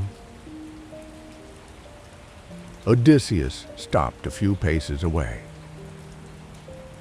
He did not call out. He simply stood there, watching the old man's hands move with the tender precision of someone who has learned that love is not a grand gesture, but 1,000 small ones repeated day after day. And perhaps that was the first time the hero understood fully what his father had been doing all those years, not just waiting, but keeping something alive. The morning light fell on Laertes' face, illuminating the deep lines around his eyes, and when at last the old man sensed a presence and turned, there was no recognition at first, only the mild squint of an aging farmer whose eyes are not what they used to be. "Who are you, stranger?" he asked, his voice cracked but not unkind, and Odysseus felt the question strike him like a wave against the shore. Because how do you answer that after 20 years? How do you compress the Trojan plain, the Cyclops' cave, the 7 years on Calypso's island, the descent into Hades itself, into a single name? I imagine him stepping closer, then closing the distance one measured foot at a time, the way he once approached the bow in the great hall of his own house, tentatively, as if the thing he most desired might shatter if he reached for it too quickly. The cicadas had begun their dry, relentless song, and somewhere in the olive branches above a pair of doves cooed softly, unbothered by the small drama unfolding beneath them. Odysseus knelt in the tilled earth before Laertes, and I think the old man's breath caught at that gesture. Kings do not kneel to farmers, and yet here was a stranger with calloused hands and a scar that ran along his knee like a memory of a boar hunt long ago, and his voice when he spoke was thick with an emotion that had no name. "Father," he said, Just that word. The syllables hung in the air like the last note of a song, and Laertes' hand, still holding the grafting knife, began to tremble. You know, there is a particular stillness that falls over a moment when the past and the present finally touch. It is not unlike the pause between two breaths, the space where time itself seems to hesitate, unsure which direction to flow. The old man's fingers released the knife, and very slowly, so slowly that you might have counted the heartbeats, he lifted his hand to Odysseus's face. His fingertips, rough with decades of soil and grief, traced the line of his son's jaw, the ridge of his brow, the faint indentation of that old scar near his temple, as if he were reading a text written in a language he had almost forgotten. The dust on his hands mixed with the tears that had begun to fall, and the scent of olive wood from the newly grafted tree mingled with the earth-sweet smell of crushed weeds, and the whole world contracted around that single point of contact. A father's hand on a son's face, a map of a lifetime remembered through touch. Laertes did not speak for a long while. He simply held on to Odysseus the way a rooted tree holds onto the hillside during a storm, his old arms wrapping around the body of the man who had been a boy, who had been a memory, who was now real and warm and breathing in the vineyard that had been his only anchor.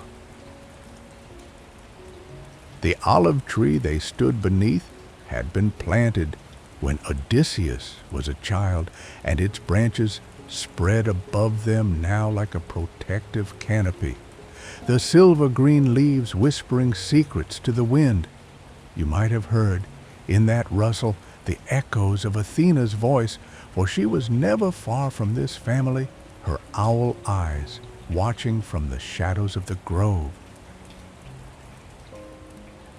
When at last the embrace loosened, and the father and son drew back to look at each other, the sun had climbed a little higher, and a golden hour warmth began to seep into the vineyard painting everything in amber and gold. That light seemed to heal. It softened the edges of grief, smoothed the rough patches of longing into something bearable, and for a moment you could believe that all the wandering and all the waiting had been leading to this one simple human connection. But Ithaca was not yet at rest. From the town below, where the families of the slain suitors gathered in their anger, a murmur began to rise, not a battle cry exactly, but the low rumble of old grievances and fresh wounds that had not yet learned to scab over. The news of the massacre had spread through the island overnight, and now the cousins and the brothers and the fathers of those 100 young men stood at the gates, their voices quivering with a desire for retribution, the sort of desire that, if left unchecked, could burn down everything the weary king had fought to reclaim. Odysseus heard it as a distant hum, the way you might hear the drone of bees from far away, and I wonder if his heart sank just a little in that moment, if he thought after all of this that there would be no end to the violence, that the cycle would simply begin again. But Athena, the gray-eyed goddess who had walked beside him through every trial, had not abandoned him now. She did not descend in thunder or with a spear of light.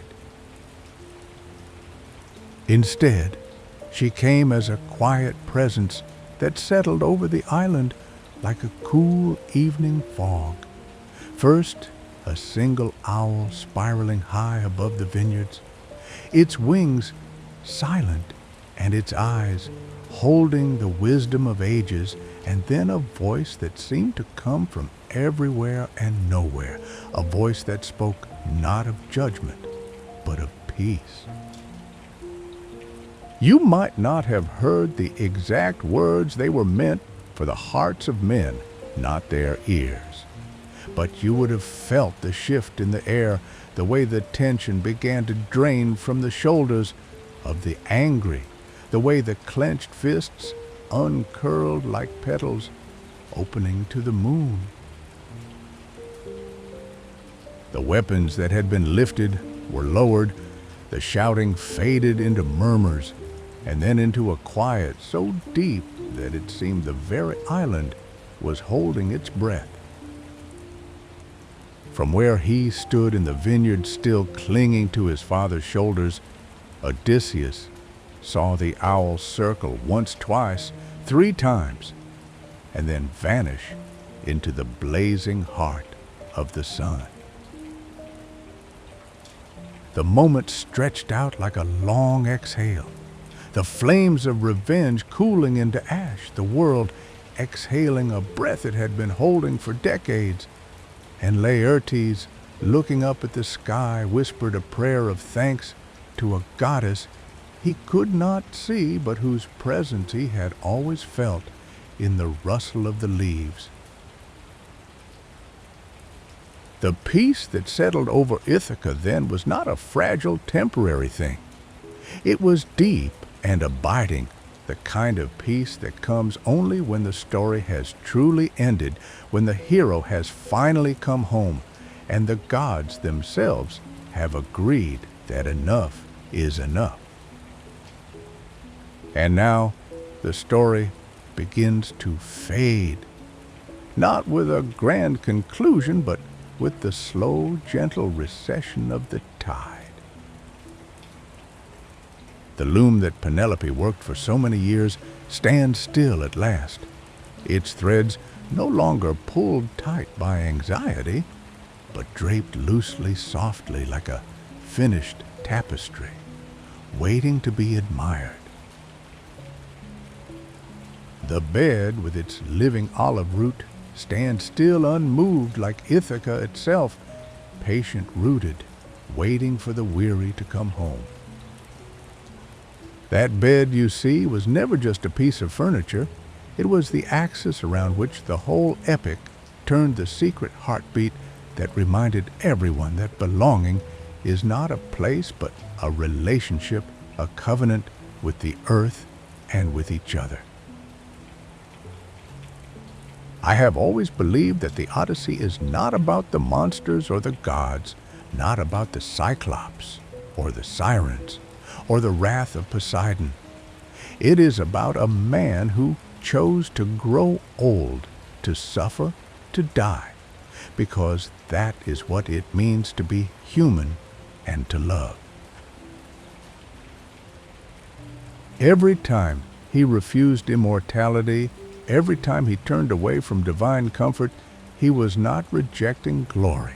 He was embracing the ache of nostalgia, the bittersweet weight of wanting a specific patch of earth and a particular pair of arms, and the familiar smell of an old dog's fur. He wanted the finite. He wanted the imperfect. He wanted home, even if home meant pain, because the pain was proof that something mattered enough to miss. Perhaps that is why the story has survived for thousands of years. Not because it is an adventure, but because it is a collective lullaby, a whispered promise that no matter how far you wander, there is always a way back. The 1,000-year epic has become a symbol of every journey that overcomes hardship to find where we belong, and in the quiet of this ending, you might feel the truth of it. settling into your own bones. The understanding that you too have a home waiting, whether it is a physical room or a feeling you carry within a place where your breath can slow and your heart can beat without fear. And so we come to the end of this ancient tale as the sun sets over Ithaca and the sky deepens into a wash of rose and violet, and the first cool of evening drifts through the open window of your own room. I do not know where you are right now, perhaps in a bed that has held you through many nights, perhaps in a place that is still new and unfamiliar, but I want you to feel for just this moment that you are exactly where you are meant to be. The hero's journey is over. The wanderer has come home. And you can let yourself drift now beyond the edges of this story and into the quiet that waits on the other side of consciousness. There is nothing left to hold on to, nothing that needs your attention or your worry, just the softness of the pillow beneath your head, the gentle weight of the blanket across your body, the slow rise and fall of your chest as it breathes for you effortlessly, like the tide. I will sit here with you a little longer, watching the last light fade from the sky, and if your thoughts still wander to the dusty vineyards and the olive groves of a mythical island, you can let those images dissolve now. Let them blur into the lavender scent that drifts from your pillow into the clean, cool air that brushes your cheek into the perfect warmth that has gathered beneath your covers. Your muscles are beginning to ease, I think. The weight that you carried through the day is no longer yours. The tightness in your shoulders is unwinding. The small furrow between your brows is smoothing out like sand after the wave recedes. Your eyelids have become heavy, and that heaviness is a gift, a sign that your body knows exactly what to do when the story ends. It knows how to release, how to surrender, how to fall into the deep, still waters of sleep. The olive leaves outside your window or in the garden of your mind rustle one last time, and then they are still. The stars that have seen countless heroes and countless endings blink slowly overhead, and they are quiet now. Your breath, it has found its own rhythm, slow and deep and without any need for your guidance. The world has grown distant. Time, that relentless thing, has loosened its grip and become a soft, indistinct murmur, like the voice of a friend speaking from far away. You are here now, and there is nowhere else to be, nothing else to do. The journey is complete. You are home. Relax, let go, sleep well. The story has ended, but you are just beginning to drift into dreams that will carry you through the night as gently as a leaf on a calm sea. Good night, my friend. Sleep deeply.